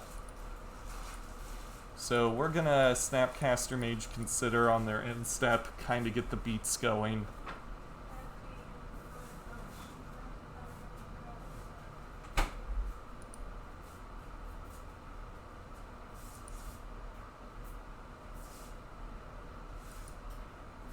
I wonder what the green splash was for. We didn't see any green cards. I don't believe that anybody feels the way I feel. Feel. Wow, they really don't want to lose to Blood Moon. So much so that maybe I discard the Blood Moon and now I don't. Okay. What's your score, love? I can't talk right now, sweetheart. Oh. Currently we're 2-0.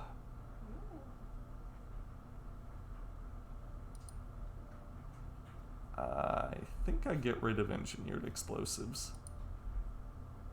because we got Prismari Command in the yard. We can blow up artifacts that way.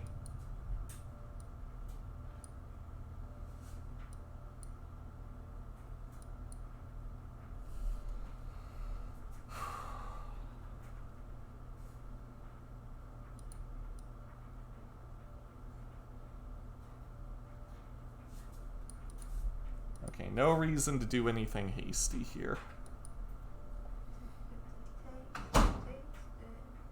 Deluge. Damn it. Hi, Hero. Hello, everybody in chat. So I'm going to turn my focus level up to high because we're low on time. Hello, everyone. Sorry, can't talk much right now.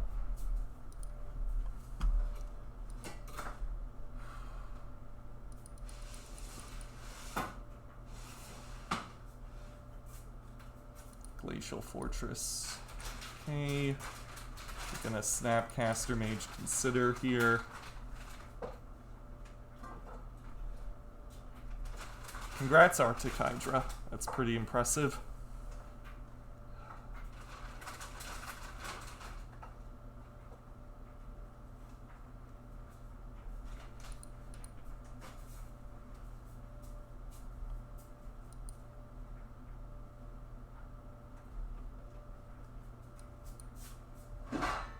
Okay, we're gonna let that hit. Ah! Hannah! Hannah, stop, please. Sorry. Please stop it.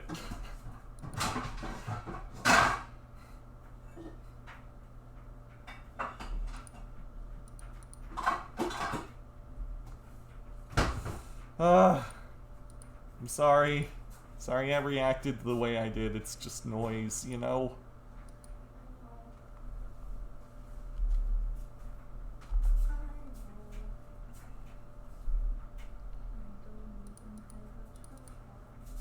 Okay, they're playing like they got Dovin's Veto, so I think holding up Subtlety here is good. They might just Supreme Verdict. Did my sub go through? Not that I'm aware, but thank you for the subscription, Hero. Thank you very much. If you did sub, which you did, thank you. Thank you so much. Thank you, hero. You're my hero.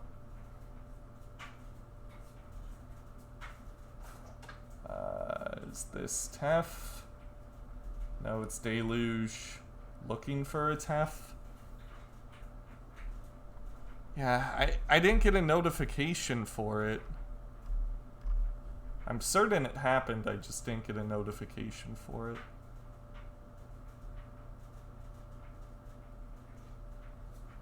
Can we win with 8 minutes left on clock after they've drawn so many cards? Okay, cool. Yes, thank you for subscribing for 2 months. It's really chill. Is this Tef? Okay, we cast this. Subtlety, put Tef on top. And then we Blood Moon them and counter Tef, and that should be lethal? Unless they have Solitude, yep. I hate that card.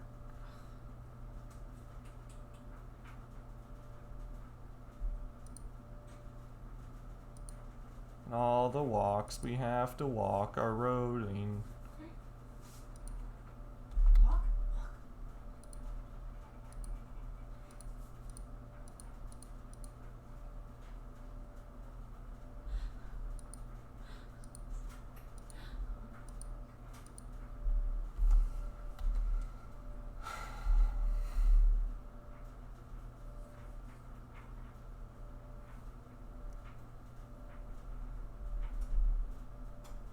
So they can't Dovin's Veto Tef if they play Tef here.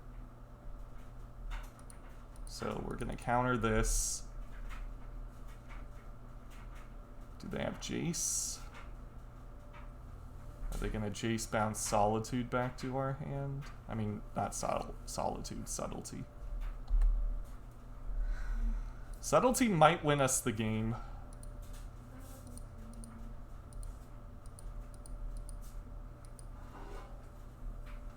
Like, it might just win us the game.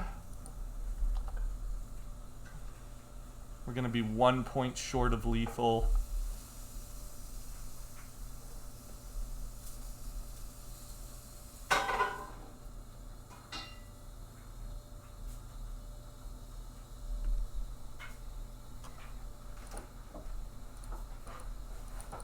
counter that.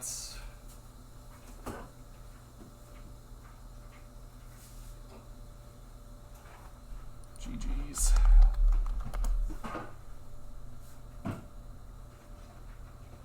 Opponent wasn't dead. They could have gone to 1, but I will take the preemptive GG's whenever I can get it. Wow. This list actually 2-0'd blue-white control, the best deck in the format. You won? Mm-hmm. Think there's something here, chat. Think Frankie might have cracked the code. Let's find out. Frankie's so cool.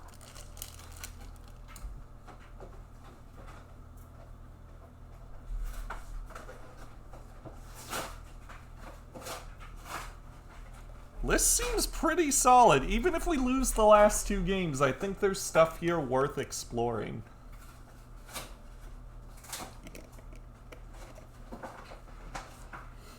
If the logic is Subtlety's only good in a tempo deck, like, what is Blue Moon but, like, a control deck with tempo elements, right?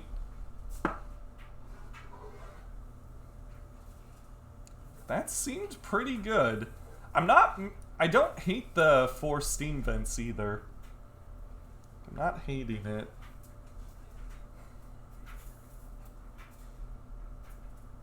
Threads was really handy too.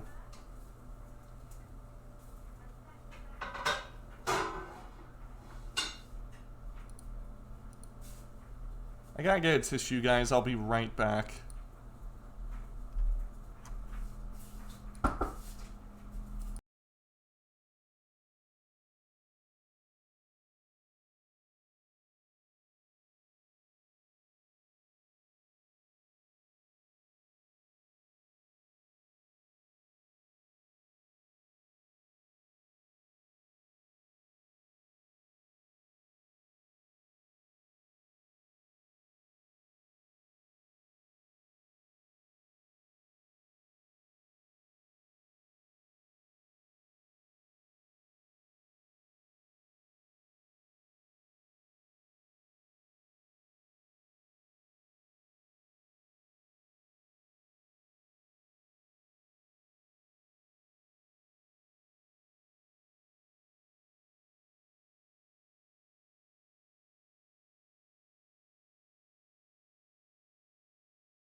I think the reason we won that game was because of Subtlety, because the whole time they were playing like they had Dovin's Veto, right?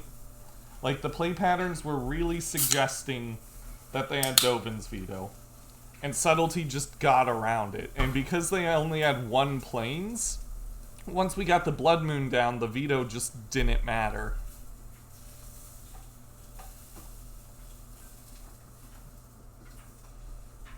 I'm keeping my focus level at high, by the way, guys.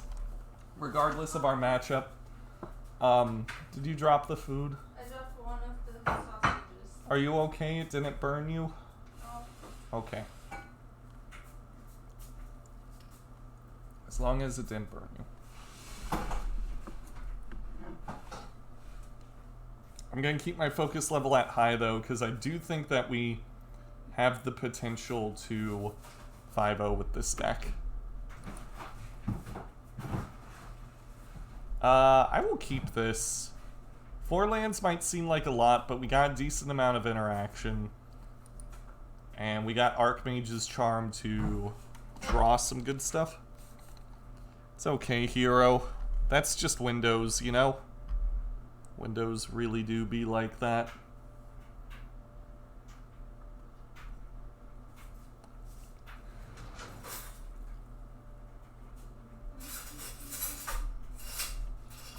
But no, lands have felt good. Play patterns have been consistent with my other versions of Blue Moon. But Subtlety really, you know, as a 2-of, been impressed by it. Yeah, that's annoying. I hate when Windows does stuff like that. Almost makes me want to use Linux, but my brain isn't big enough to make that happen.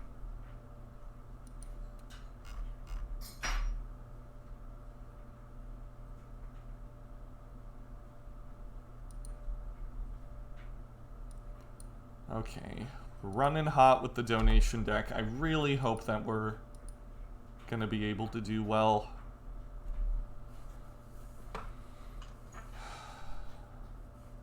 Nice. Good stuff, good stuff. Yeah, I've been loving Fire and Ice. I really wish it wasn't bugged.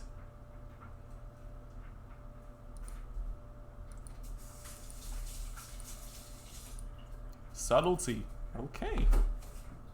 They didn't play anything on turn 2, so I'm just gonna ice the Sea Chrome Coast to sort of bridge us into the Archmage's Charm.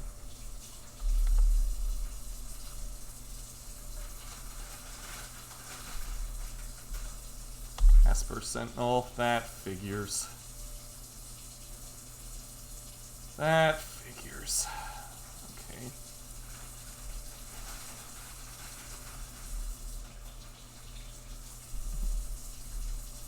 Well, I don't think Murktide's gained the axe anytime soon, so we're probably good on that front. Hey, hey, hey. That's pretty good.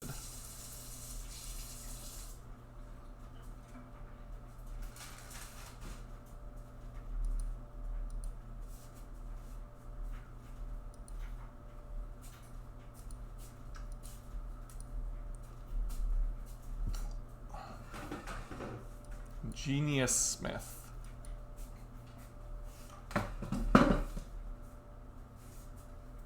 Thank you, Hannah, for the food.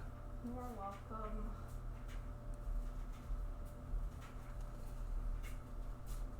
Razor Tide Bridge.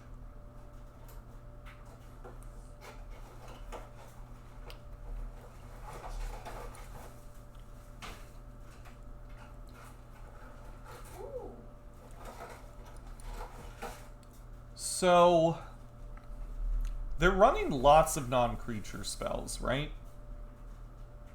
Part of me just wants to steal the Esper Sentinel, but that's probably not wise. Instead, I'm gonna bolt this. Pay the 1.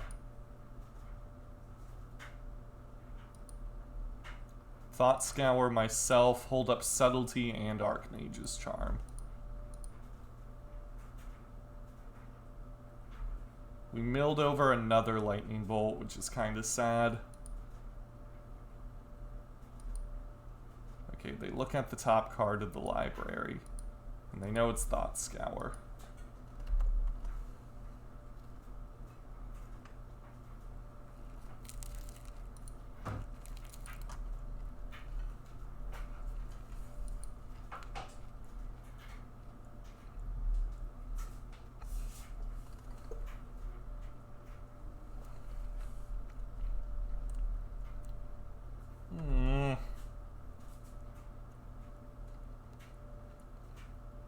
I bit the bottom of my lip. Ow. Uh-oh.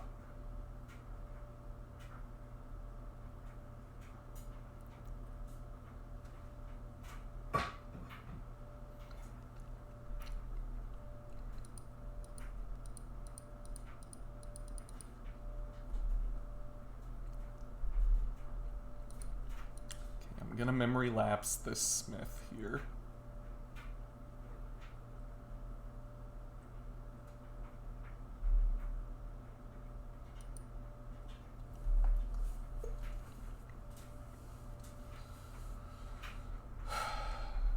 Because I think their game plan is to just pressure us with these a whole bunch.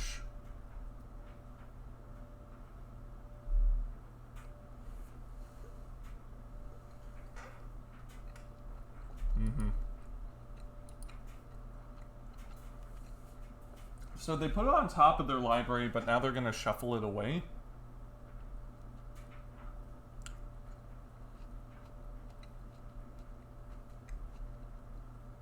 Seems odd.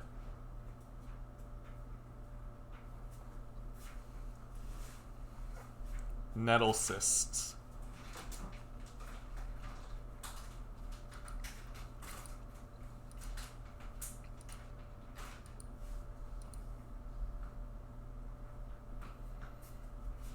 I think something that I want to do here is potentially hold up Archmage's Charm plus all the instant speed stuff. So I'm going to swing in for 3, put him on a 6-turn clock. We'll see what they do here.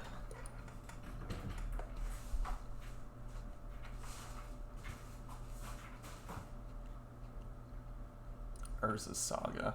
Okay.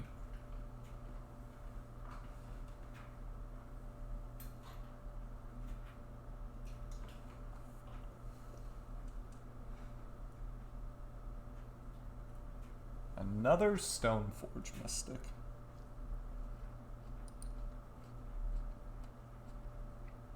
If this gets Cauldron complete, then... ooh man, we are just in a really good spot.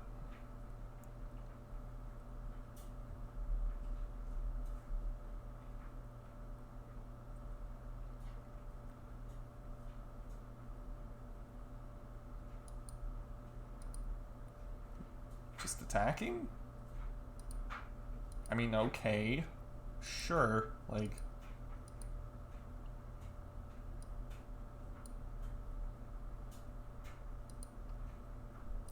Cauldron hits for 5.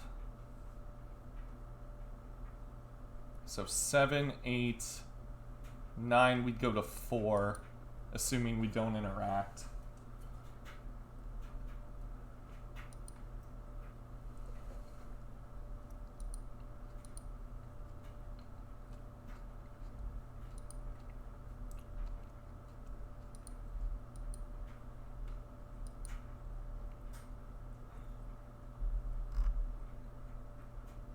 Really don't like how often we mill Murktide Regent.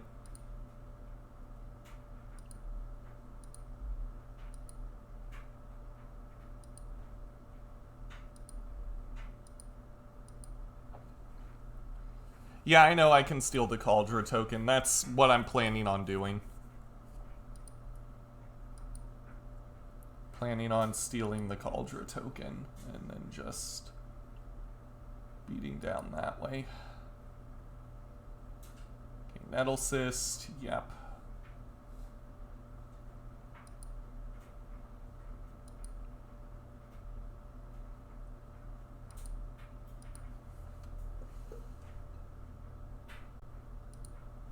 Still, our opponent's not dumb. I'm sure they see the line.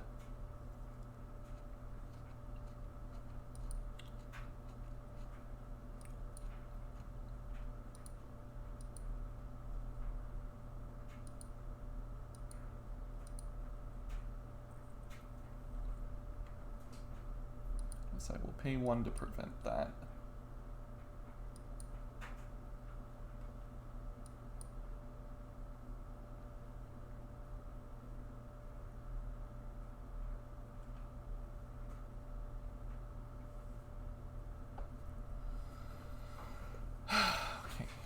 So, what do we do here?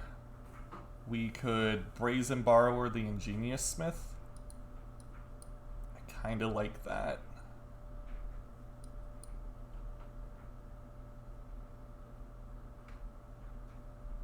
I like casting a bunch of my instants and sorceries here because it means that we kind of get in under the tax of Esper Sentinel.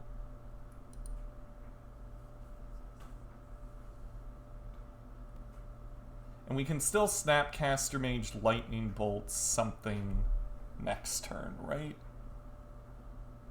Whereas we can't really Snapcaster Mage Lightning Bolt something here and have it be valuable.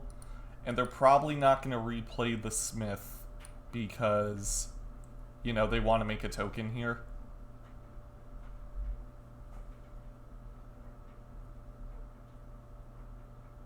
Metallic Rebuke, sure. We could Blood Moon.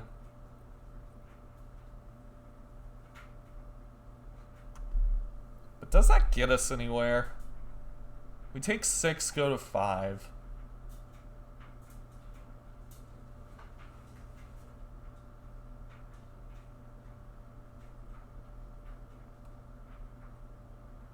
I don't think that gets us anywhere.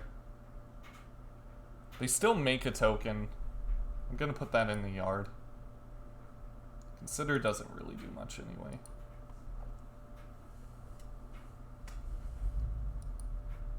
No, Sentinel is not a concern at this point. We have more than enough mana to deal with Sentinel. They're not going to win the game with Sentinel. They're going to win with Cauldron Complete and Phyrexian Germ Token beats. That's how they're going to win. Double Archmage's Charm potentially wins us the game.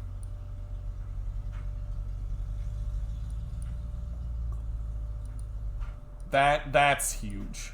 That's huge.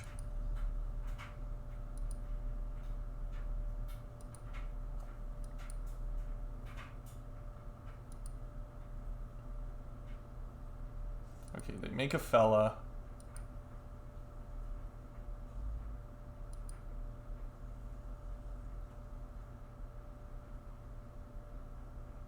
Yeah, this is the attack step where they have to finish us off.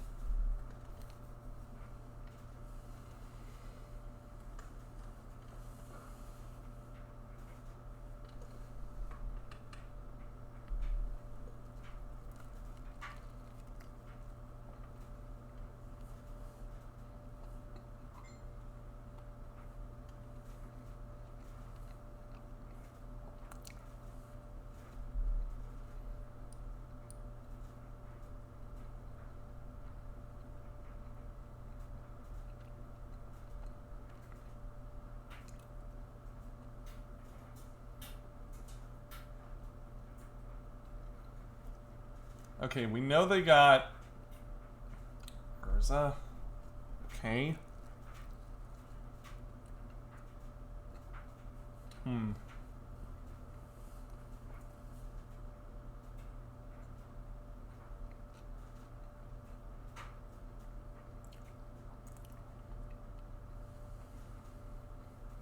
They can play Cauldron Complete at any time, right?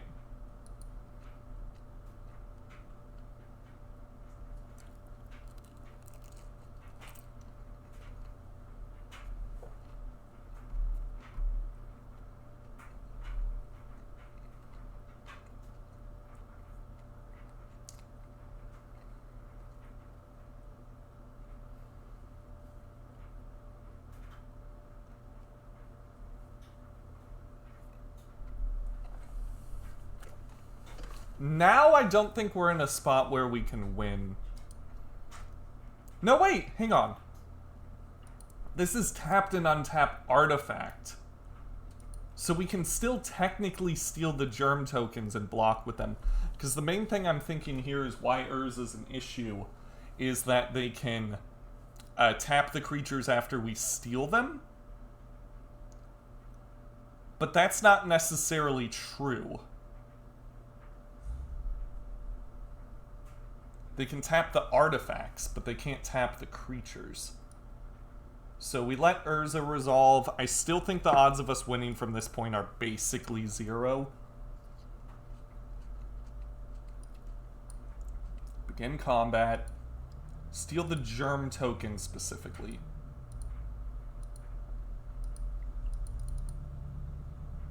We let him draw a card, unfortunately. Hopefully that doesn't make too much of a difference. But now their attacks are garbage.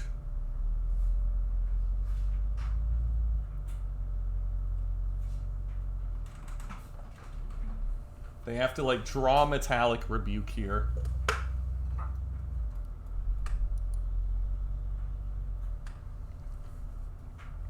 So let's see.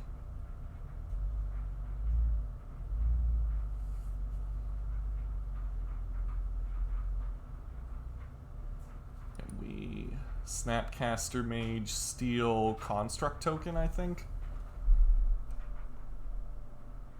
But we do that mid-combat.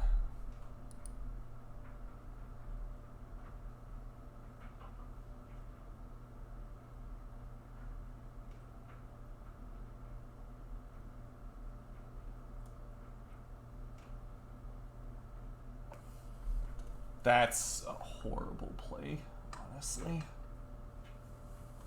It's not. I don't agree with that. How much does it cost to equip this? 2? Maybe it's not. Maybe it's not as garbage a play as I'm making it out to be. Let's see. We take 3 here.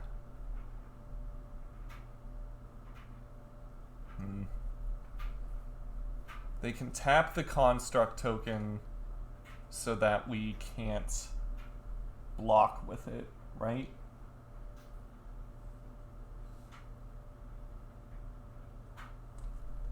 Snapcaster Mage Lightning Bolt seems good here.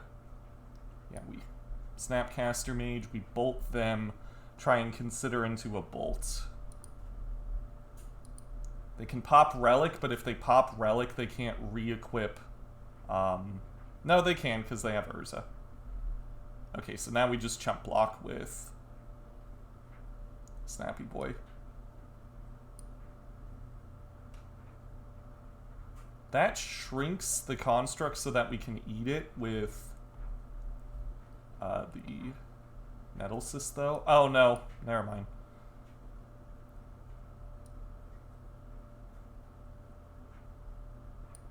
So block here, block here. Try and find 2 bolts.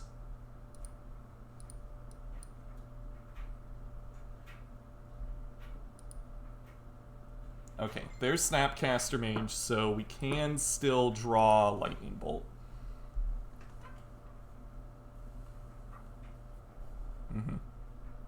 Playing the Urza first was a really smart move, I think.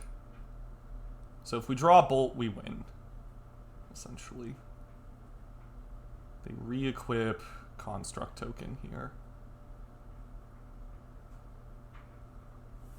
Now they can tap their dudes so that we can't steal them.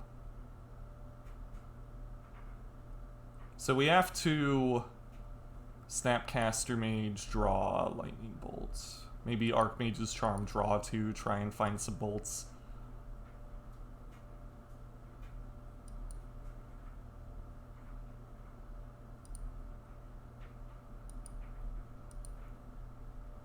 Okay. So we hit them.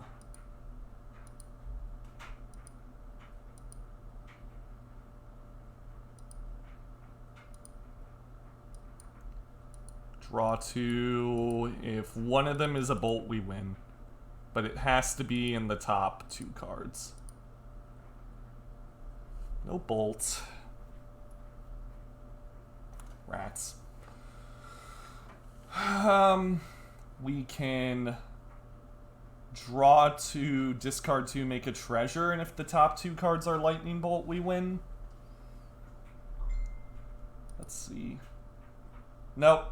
We only have 1 bolt left in our deck. so it's impossible for us to win. GG's opponent. Well, we played do our outs.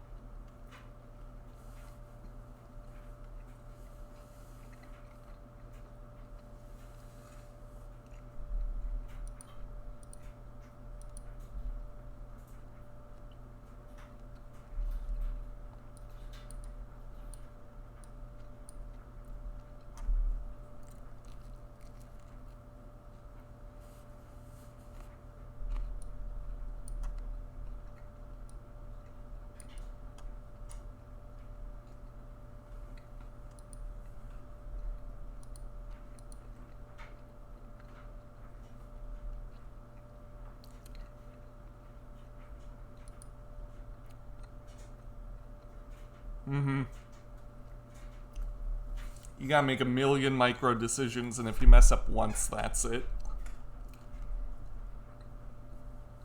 I think we made some good decisions, though.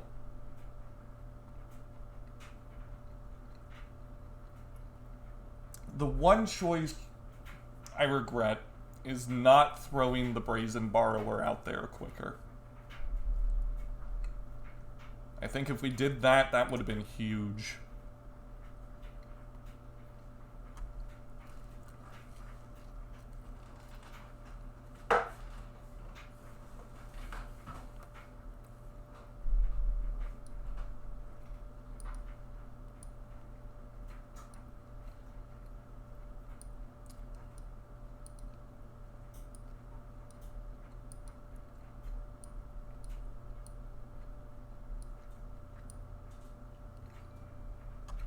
Fazot, thank you for the follow.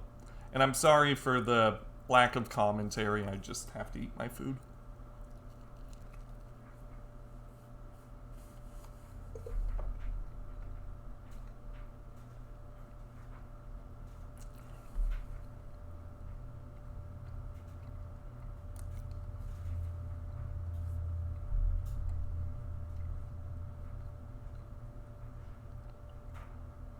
We have lots of good cards in this matchup, is the thing. I don't even know what we really take out.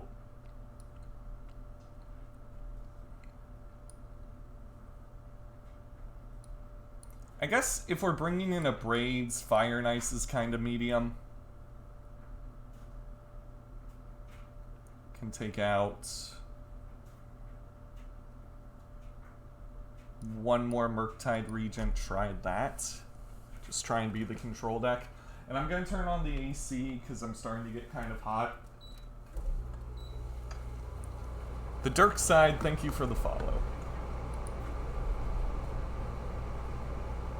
I'll keep this. The Mystical Dispute means we're probably not going to have to worry about Teferi in the early stages. I'm currently playing Storm and Paper. What do you think of the deck? I 4-1-3-2 a lot, but I have to use 250% IQ brain power to win a game, whereas the opponent draws well, I just kind of lose. That's more or less where Storm's at right now, right? It's still a really cool and powerful deck, but the juice really isn't worth the squeeze. It's been displaced in Modern on the whole because, like you said, you have to do so much work to win, and your opponent just has to play their stinking Ragavan and protect it with a bunch of counter magic, and that's it. If you have it in Paper and you enjoyed playing it, I would recommend continuing to play it. Just because the less Storm is in the meta, the less people know how to play around it. And it's not like it's terrible, you can still win games. It's not like Storm got bad or like got nerfed, it's everything else around it got more powerful. So that's more or less my stance on it and why I think it's not being played a whole bunch.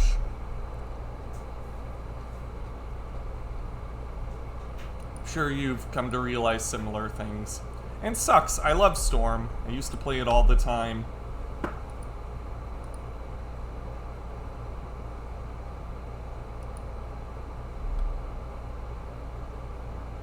Lotus Breach is kind of good right now. I will take your word for it. I don't have any experience with that variant, so I can't speak on it. I'm gonna ice this because they mulligan to 4. And again, I want to kind of bridge into my Archmage's charms. Yeah, well, Phazot, if you enjoy those lines, absolutely keep playing it. Because at the end of the day, this is just like a card game, you know? So if you're not playing the deck that you want to, unless you're like playing it for a living, you know, what's the point in just following trends if you already have a deck that you enjoy so much, you know? I say keep playing it if you really enjoy it.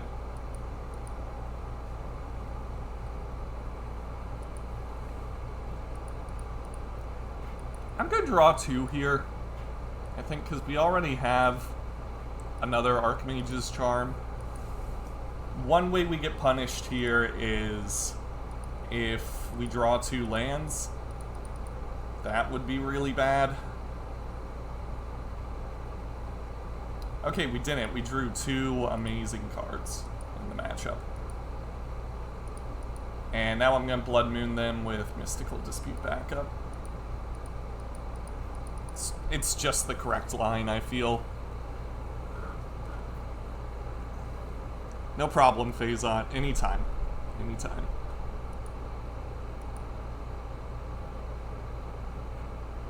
I feel like the only point you really need to start being like, well, like, should I play this deck anymore that I enjoy is like, A, if you're doing what I'm doing and you're like grinding Moto and trying to be the top of the leaderboard, right?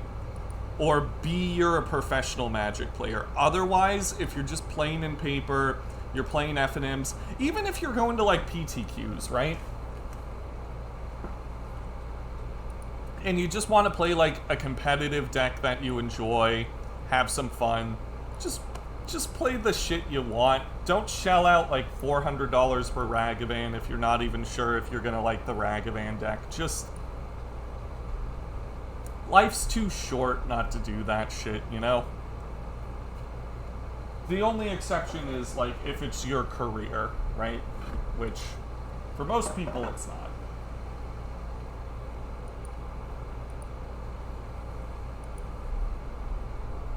Or if you're one of those people like, it doesn't matter what I play, I love winning. You know, I only enjoy the game when I win. In which case, you know, like, yeah, I guess buy those Ragavans, like, if it doesn't make a difference. Yeah, get a good enough list where if you play tight and you play well, you can beat the tier 1 decks. Exactly.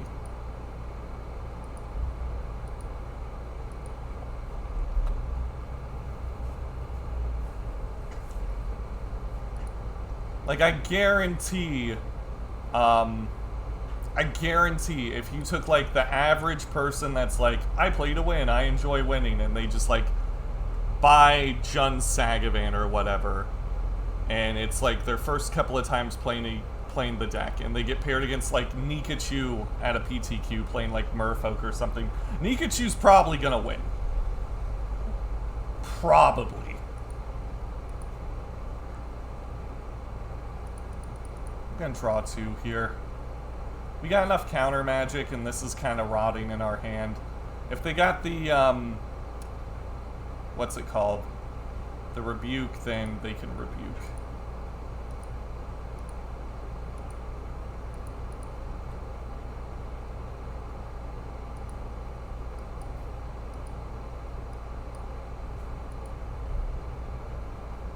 You can destroy their land, right? Oh my goodness, the Dirk side. I didn't even realize. You're absolutely right, because this is still an artifact. Oh my goodness, that might end up being really relevant. Huh.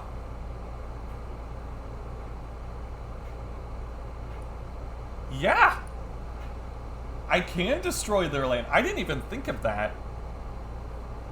Yeah, that's brilliant. If they miss their land drop here, I might just do that. Because, like, we have Prismari Command to kill this, right? And I doubt this is going to take over the game. No, it's not indestructible anymore. It's just an artifact land mountain. It loses all abilities. It becomes mountain.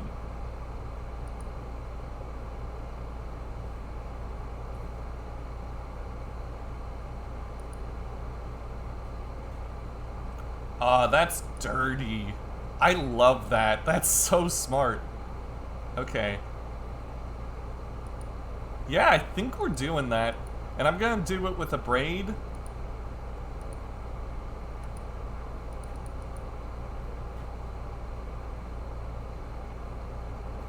Woohoo! Now we get to be the land destruction deck.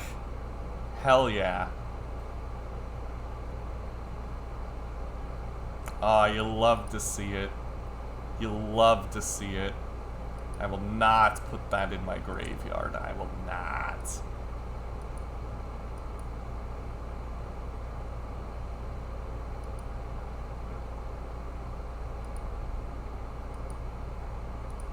And will Snapcaster Mage flash back the Abrade, destroy Razortide Bridge?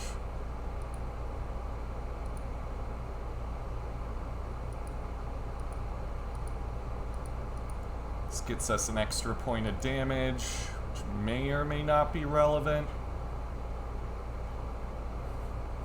Okay, now they do this. Well, we will Mystical Dispute.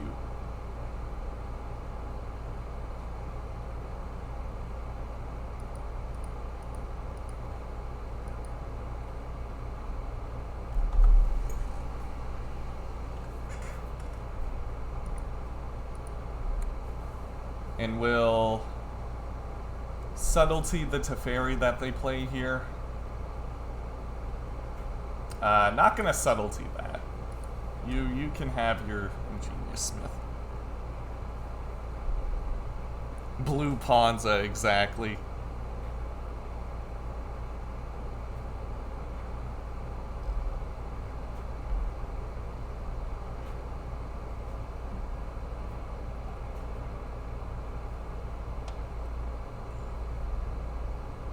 Thought Monitor. Pithing Needle? Okay. Please name Jace the Mind Sculptor. There's nothing that delights me more than when the blind Pithing Needle deck against Blue Moon is just like, Jace. Because why wouldn't you be running Jace, even though everybody shit talks Jace? Yo! They named Ral!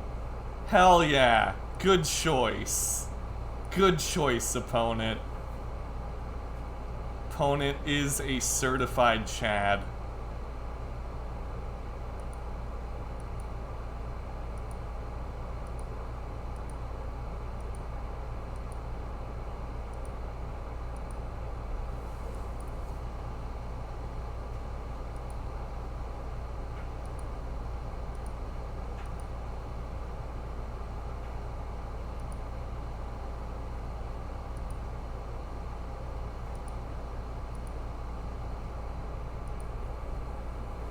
Love to see it. I love it when that happens. I love it way more than when they name Jace.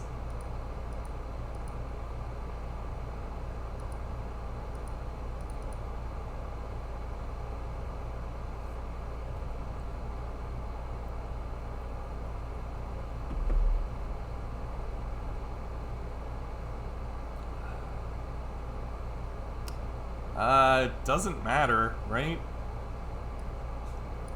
Just doesn't matter. Yeah.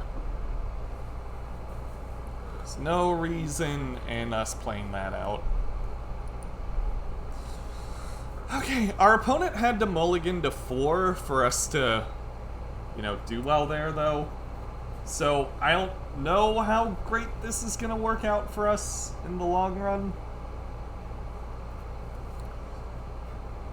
I kind of like bringing in the Threads of Disloyalty over one of the Thought Scours, though, if we're going to be on the play. I mean, on the draw. So we'll give that a shot. Because those Smiths do get very large.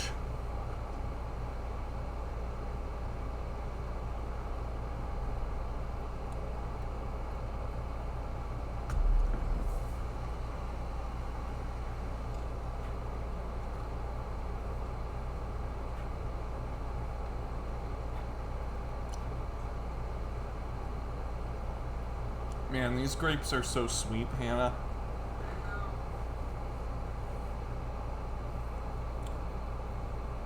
This hand's not good. 3 Snapcaster Mages, no flashback targets. Not gonna keep that. This, however, I will keep. I will keep this. Probably ditching a land. Let's get rid of Steam Vents. Because I like everything in this hand. And I feel like we gotta keep our interaction high. Esper Sentinel turn 1, they probably got this. And I know that seems like a fatalist statement to make, but... you know. This card on turn 1 is so powerful. Like, such an obscenely powerful Magic card.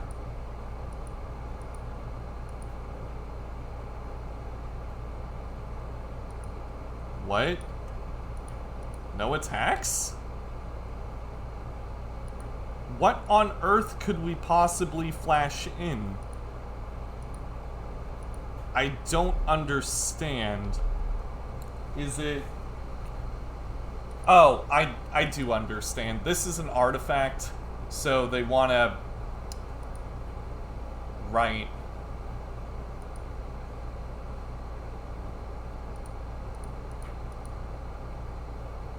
They're gonna rebuke this, right? That's what they're doing. Okay, give me a land.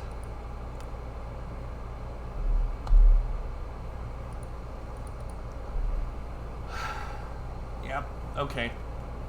So they're gonna tempo us out this way.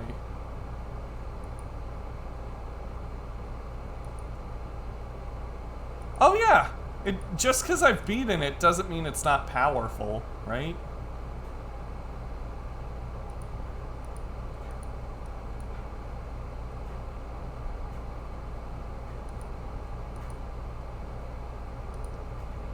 Like, it's very good against the cantrip heavy decks like ours.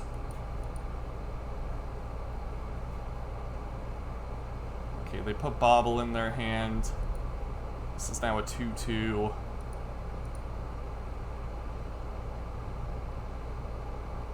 Yeah, Rebuke, that's the card.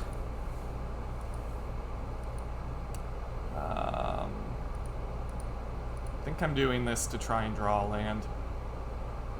And we milled a land. And a Murktide Regent. Thought Scour. Thought Scour, ladies and gentlemen. Always there when you need it to be.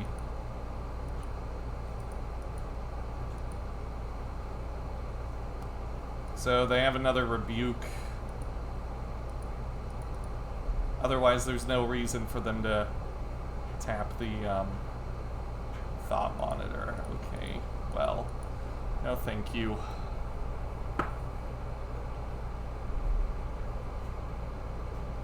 I'd really like a land.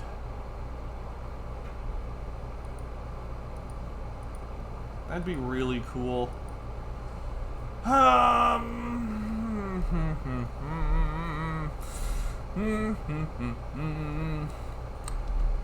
Okay, Screw beats Flood, right? We just hope they're flooding.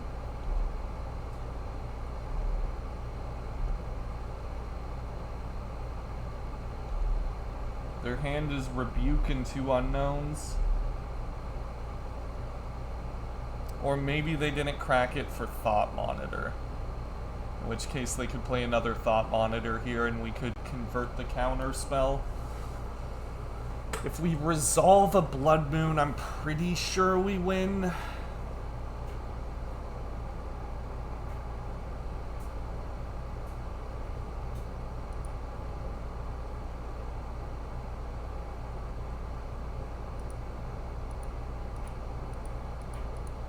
Rebuke. Please don't play anything. Okay. So they don't have counter magic. I guess that's one of the downsides of this list. Is the shortage of lands, but I feel like this is going to happen no matter what. Okay, they draw.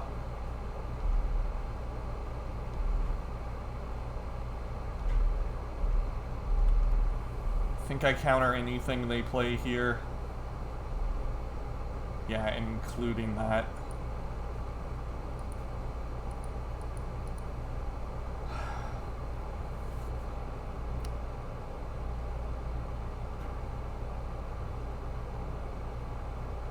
Buke. Yep. Okay, sure. But if we draw a land for Blood Moon, I think we win. Unreal.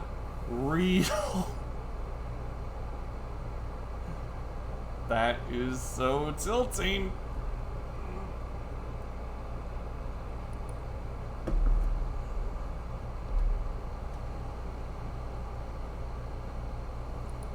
Can't keep missing land drops like this.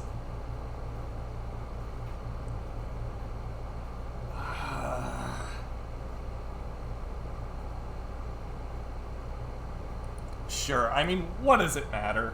What does it matter?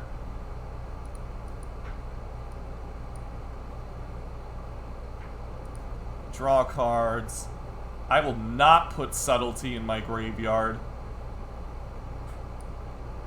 I will pitch this useless Thought Scour. No, I could have Thought Scour milled the Thought Monitor, because they're gonna put it back on top. Oh my gosh, I should have pitched Archmage's Charm. Like, we're not casting that under Blood Moon anyway. That was a punt. Sorry, I'm just so tilted. I think we can still win if we draw a land here, but I've been saying that for like 30 turns. Okay, good.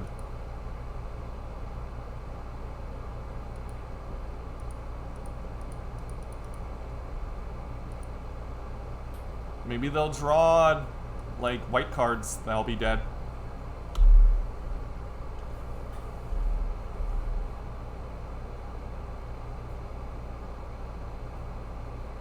Okay, Thought Monitor. We can kill Thought Monitor and Esper Sentinel. If we draw land, we can kill both of them without paying the tax, man.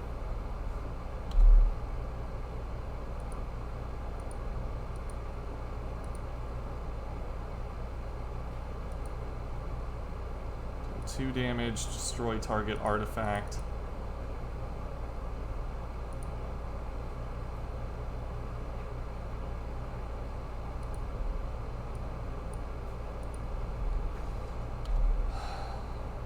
Hi, Zach. Oh, come on, deck. Come on. Play nothing. Play actual, factual nothing. Card Scion of Urza, no! Oh my gosh. Thank you for the follow, PJ Trey. Oh my gosh. The one card advantage engine they can play through our Blood Moon.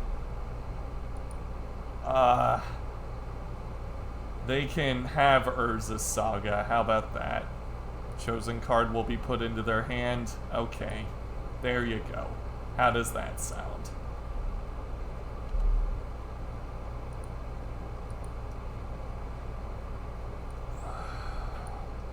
I guess that blows up constructs. They can -1 to put the Mishra's Bauble in their hand.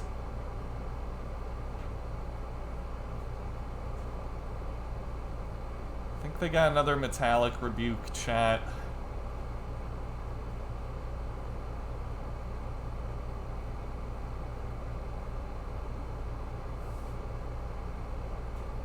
They're upticking. They're not pressuring us. You can have Hollowed Fountain. Okay, maybe this card's not super great under Blood Moon. Maybe.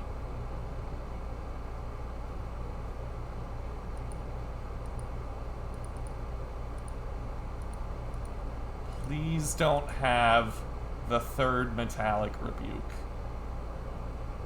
Please don't. Unfucking believable. I have no words. Eventually they will run out of them. Eventually. Like, that's just an inevitability. They will eventually run out of metallic rebukes.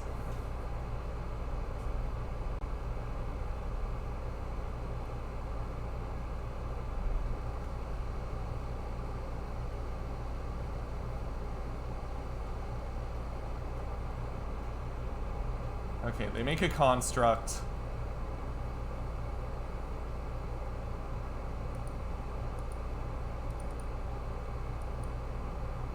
I'm gonna draw 2 here. Do you have the 3rd metallic rebuke? They don't.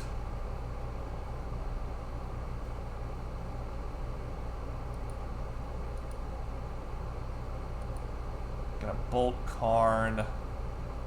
Gonna Snapcaster Mage Bolt Karn.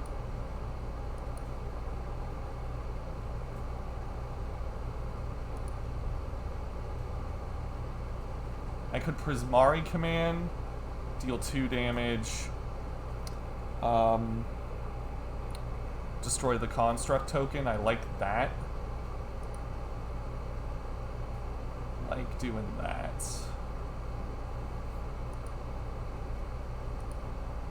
2 damage, destroyed this. Okay, do you have another card? Surely that's just like a sideboard card, right? Surely?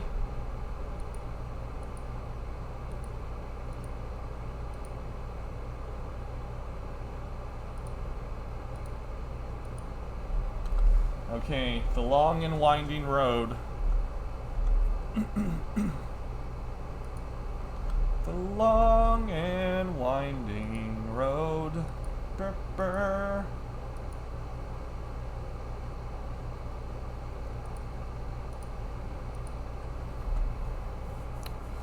Okay, come on.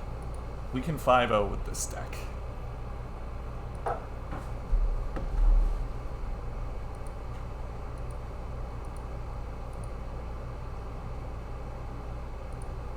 If you're wondering why I'm playing all these lands, it's to play around Metallic Rebuke.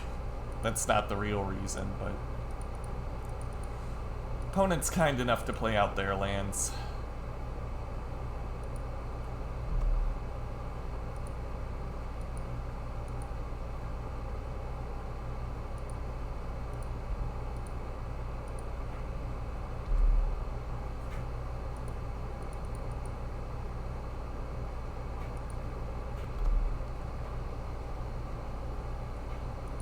The long and winding road.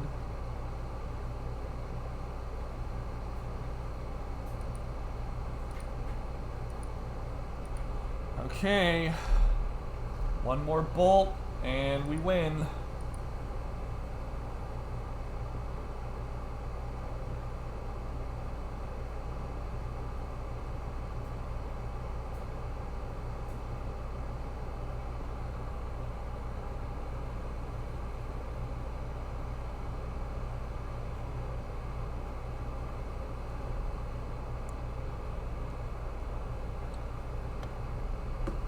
Nettle Cyst. Nettle Cysts rule. We're the Nettle Cysts. That's us. So we steal Nettle Cyst. Well, we steal the Germ token.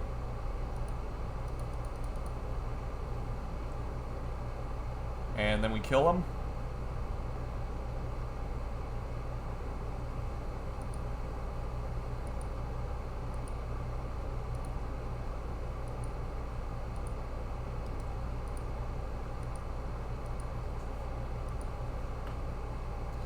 Woo! 4-0 with the Dono Blue Moon deck. Wow. Yeah! I can't believe we pulled that one out of our ass. Holy shit. Ah, okay. Love it. Love to see Blue Moon succeed. Subtlety has been awesome, by the way.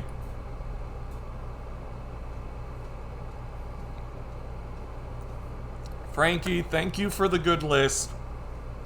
regardless of how this last game turns out, I want you to walk away knowing that this, at the very least, was a really smart call. I think, given the tempo-ish aspect of our deck, this was a good call. I have been very happy to play these two.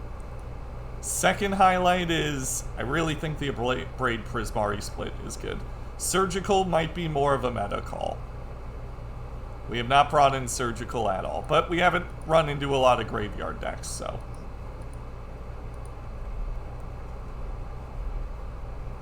Our opponent is also 4-0. The coronavirus beats you, opponent. Yeah, exactly. Okay, we won the die roll. Focus level's high, guys, because, again, really gotta play tight here. Luris of the Dream Den. Not gonna keep the double Blood Moon hand. We're gonna ship this.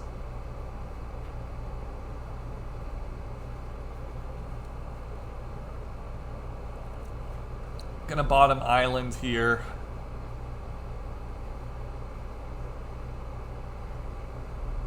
Has Chalice Bolt ever been an issue? You mean in my Yorion deck? Not really. You can reset the Chalice with Yorion if you got, like, bolts in your hand. But it hasn't been too much of an issue. I don't know if I'd even play that deck anymore. I think I just got lucky. I was feeling really confident, and then I played against some matches that I hadn't played before in my run. Jund was really bad for us. It's really good against the other blue-white control decks, though, so if your meta is mostly that, I can see it working. Okay, we're against everyone's favorite, Hammer Time. And I think we're extremely well situated to beat Hammer Time.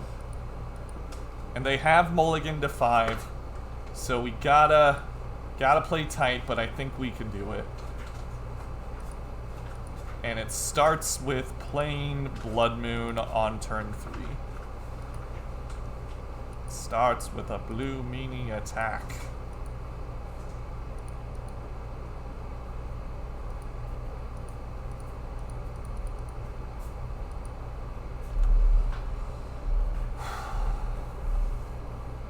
Ah, yes! Yes! Okay! Woo! We're doing it! We are doing it! Let's go, guys! Woohoo! Give me that shit. Give me all this. Nom nom nom nom. I never thought going down to 3 Counterspell would be as good as it has been. Never thought. I was not a believer. Now I'm a believer. Because we want to take the counterspells out anyway here, right? Want to take one of those out.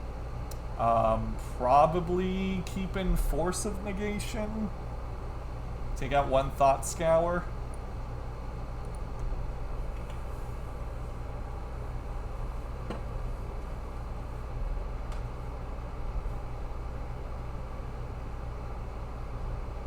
Are those lima beans, Zach? What on earth are those? This hand's passable.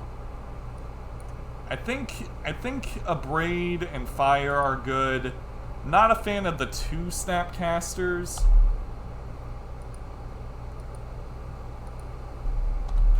We'll consider end of turn to try and find...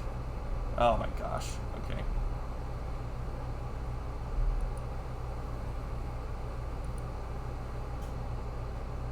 That's why we wanted, Force of Negation right there. So we'll consider, gonna keep Island. We're gonna kill this while we can.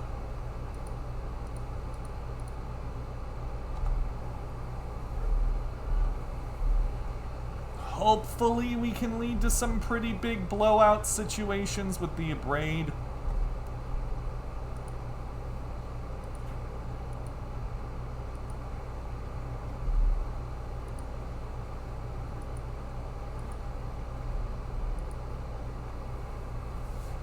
Okay, make your stupid token.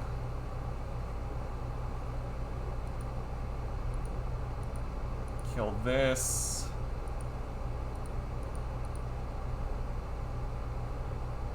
Now they're gonna go all in on a token, hopefully.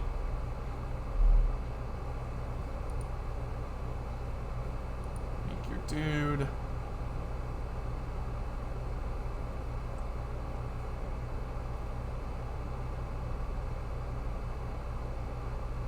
Got hammer.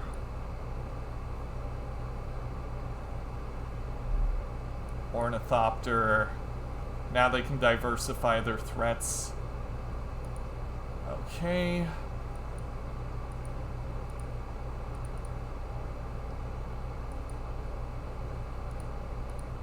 That's really bad. Not gonna put that in the graveyard because we want to flashback Abrade at some point. That seems solid. That seems solid. Okay.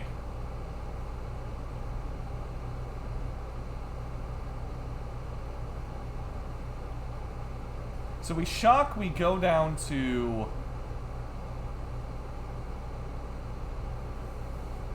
15. This is gonna deal 12.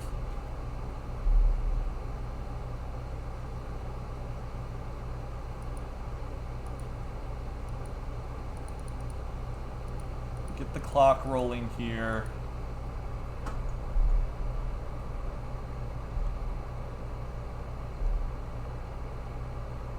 They need to have another hammer to really, really get us here.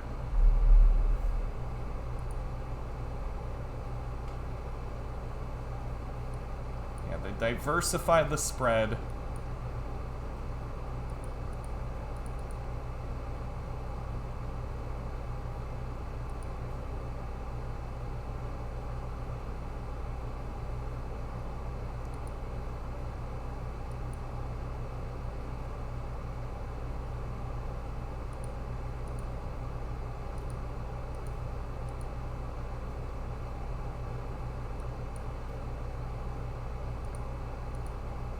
I'm going to destroy Colossus Hammer here. That way, we can just block the dude. If they got another hammer, it just doesn't matter, but...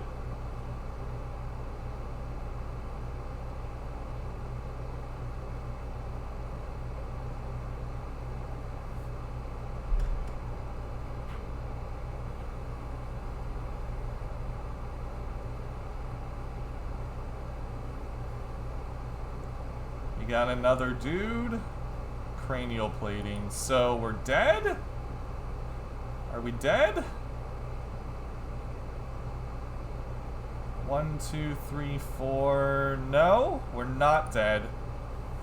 They're gonna trade here. Okay.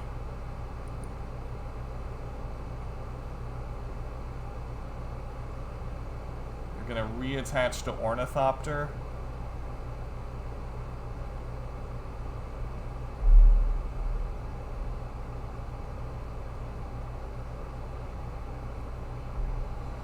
Man, they're really, really going hard here. I wonder they're 4-0. They're piloting this beautifully. Pure steel. Got it. Mm-hmm.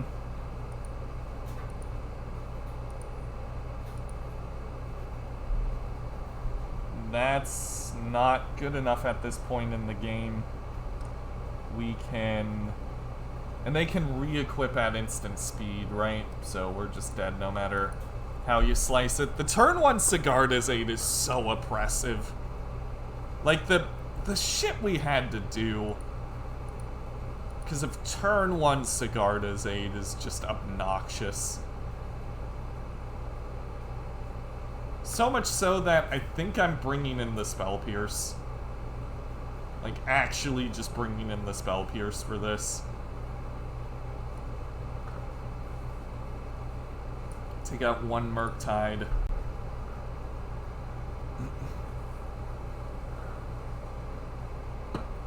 Like, all their best draws involve turn 1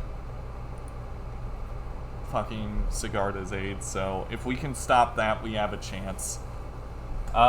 This is also good. This is also good, because we can just Threads a big dude.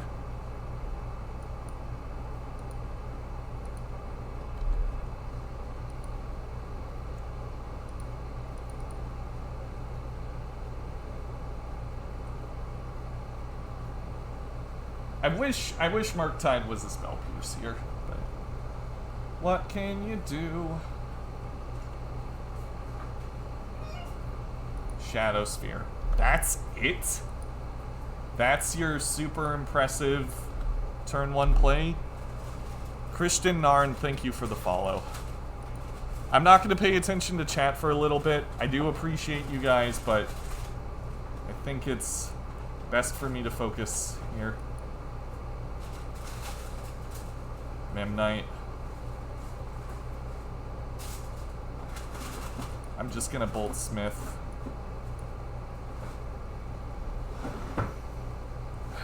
Sucks to get 2 for 1 there, but another one.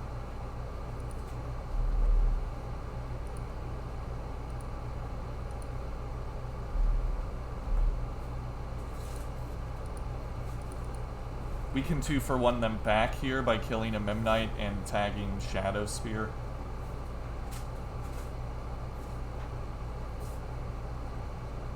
Cranial Plating. Okay.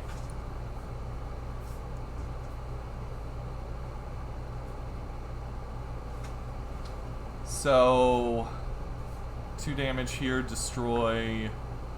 We could just destroy both their dudes, right? That's something we could do, but I feel like tagging the Cranial Plating's probably better. So 2 here, destroy this.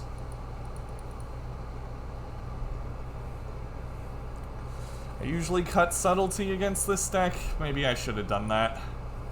I just feel like we lose so hard to Pure Steel Paladin.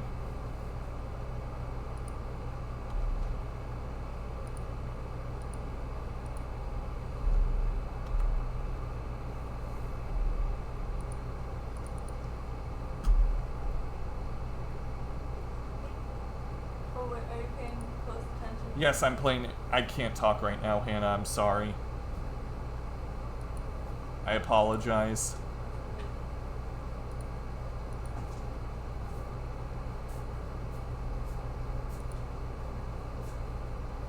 I don't know what we do here. I don't think we do anything. We just pass, right? Pass, put Lurrus on top. Mill it away with Thought Scour. Yeah! Let's go.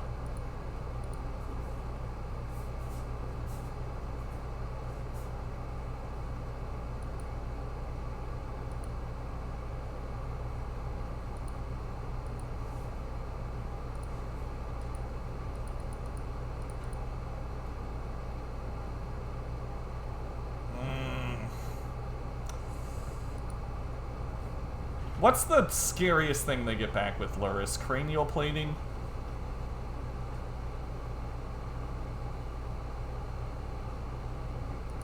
I'm in a tempo-y mood. I'm gonna take this while I can.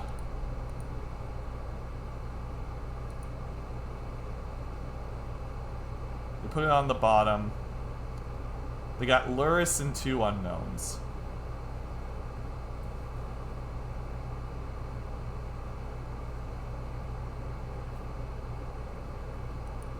Equip here. So we can steal that if we want. Do we even want to, though?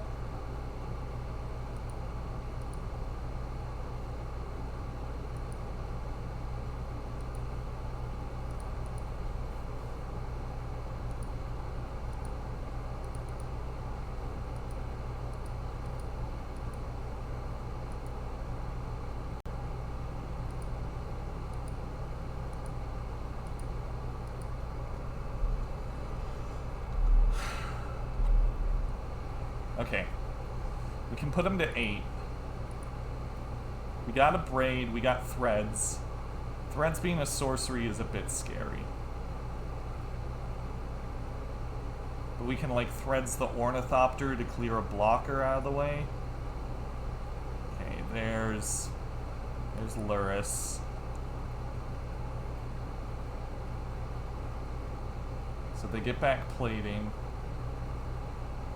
Now they get back Smith. Weird choice.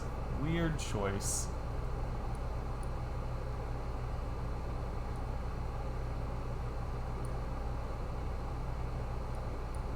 So they're just trying to grind us out with, like, card advantage, it seems. Well, we will kill Luris.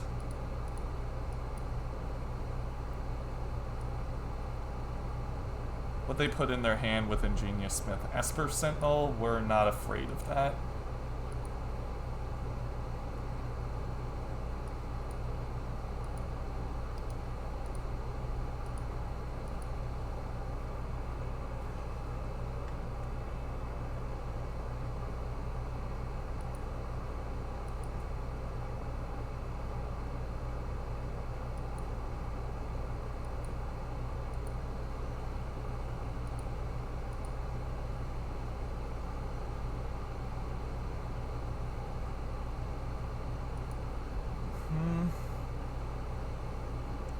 Really need Sigarda's aid. Okay.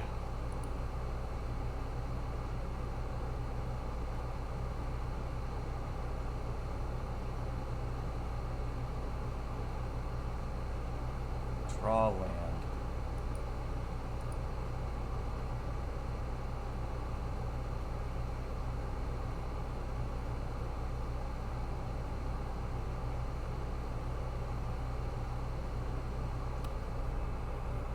Okay. They can gain 2 here. Brings them to 15.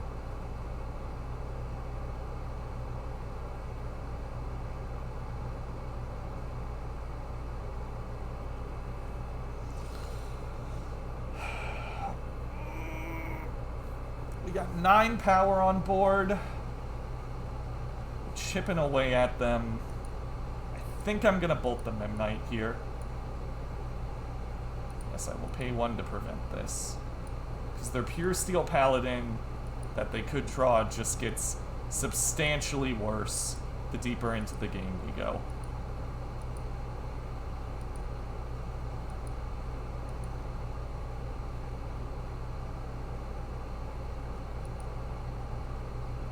I'm going to steal Esper Sentinel, I believe.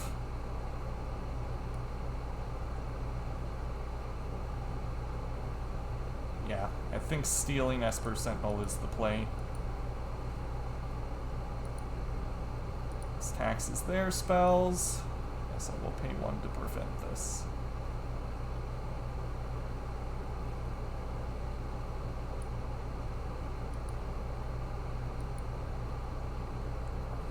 Thank you, Purple Bat.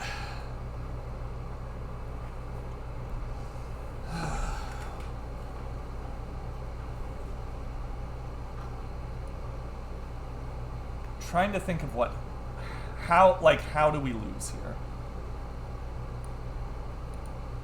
Trying to think. They would need Pure Steel Paladin, 2 hammers.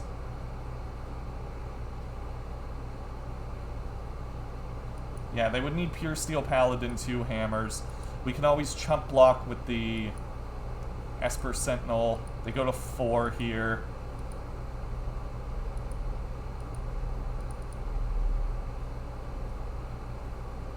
I don't think they have enough mana to do everything they want to do now. And they don't have enough creatures. Smith, yep.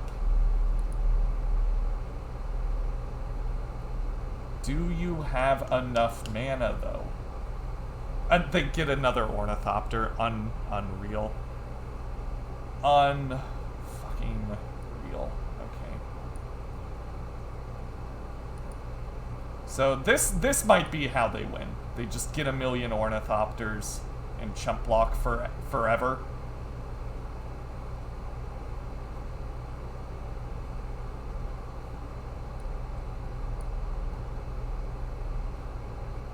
Yeah, they just have a million chump blockers.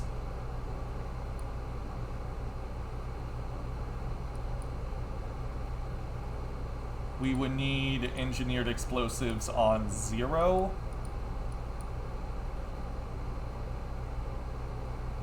Or Snapcaster Mage.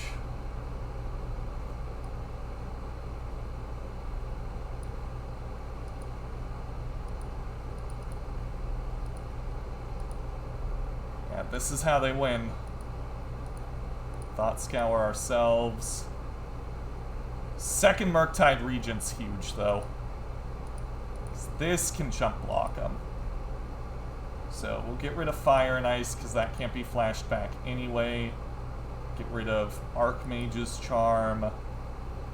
Keep Abrade, I think. Actually, we'll keep both of these.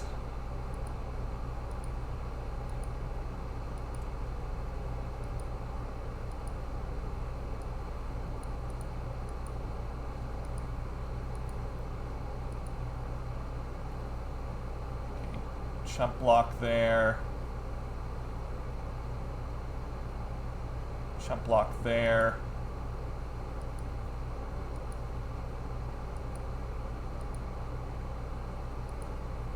Dragon's big enough to block here. Come on, don't draw the gas.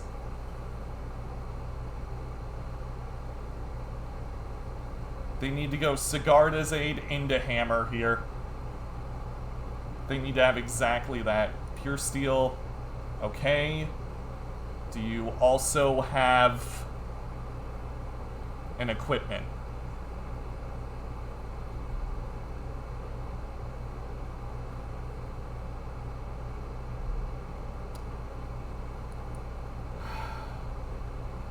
Okay, pay the 1. You gonna pay the 1? Gonna pay the tax man?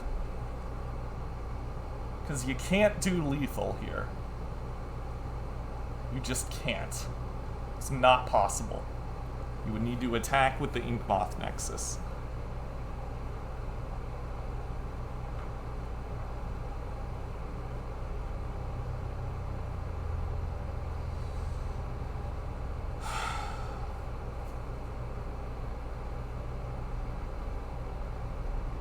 Yeah, well, that's just the Hammer Time deck, right? It's perfectly constructed to be as obnoxious as humanly possible. We drew Abrade, so 3 damage to Pure Steel Paladin. GG's, go home, pick up your ball, you're done here. 5-0 What? with the donation deck. Wow. Ah, this list was good. Yes, a good Blue Moon list. Ah. Number 16, Burger King foot lettuce. Nah. That's a shitty meme. Number 16 with Blue Moon. Love it. Ah, Subtlety was so good here. Subtlety was so good, guys. That's my main takeaway. Frankie tipped $100. Dude, you didn't have to do that. I feel like I should be tipping you because you gave me the good list. I'll take it. Thank you. Thank you so much. You want to see the deck? Here you go. That's the deck. Ah. Feels good. feels good. These Abrades? Holy shit. Everybody being like, Abrade's not good in the meta. Don't play Abrade. Don't play Abrade. This card out of the side was fire. Oh, what a good Magic card. I forgot what it was like to play with Abrade, but you reminded me. Hang on, for some reason it keeps showing the wrong deck. You want to click the MTG Goldfish link, not the Stream Decker or the bot one. Yeah. Oh man, we didn't run into Burn at all, but the Dragon's Claws probably would have been good against Burn. Yeah, like, the only thing I'm not sure about is the Surgicals, but maybe against the Graveyard decks they're really, really good, right? 21 lands felt fine. We almost never flooded out, and when we were stuck on lands, like on 2, we always had options. 3 counterspells. I would have always thought this would be a 4 of, but I guess if the Murktide list can get away with like 3 or 2 or whatever, then yeah, it stands to reason that like a list like this could get away with it too. Especially if you got like Subtlety and Force to kind of fill in the cracks.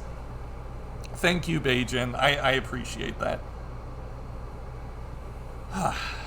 Wow. What a list. What a list. Yeah, not much to say. It performed really solid. The mana base felt good. Steam Vents, the 4 of wasn't too much of an issue. Maybe it would be against Burn, but we got the 2 Dragon's Claws to make up for it. Definitely uploading this to YouTube. Definitely. Prismari Command was great. All the cards were good. All the cards were good and came up quite... I am so sorry about the noise, people. I accidentally kicked a bowl of grapes. 2 Blood Moons were fine. Yeah. Feeling it. Very much feeling it. How many fetches we got? 9? 9 fetches is good with the Murktides. Yeah. Huh. I might tool around with this some more in my free time. I liked the Flusterstorm Spell Pierce split too.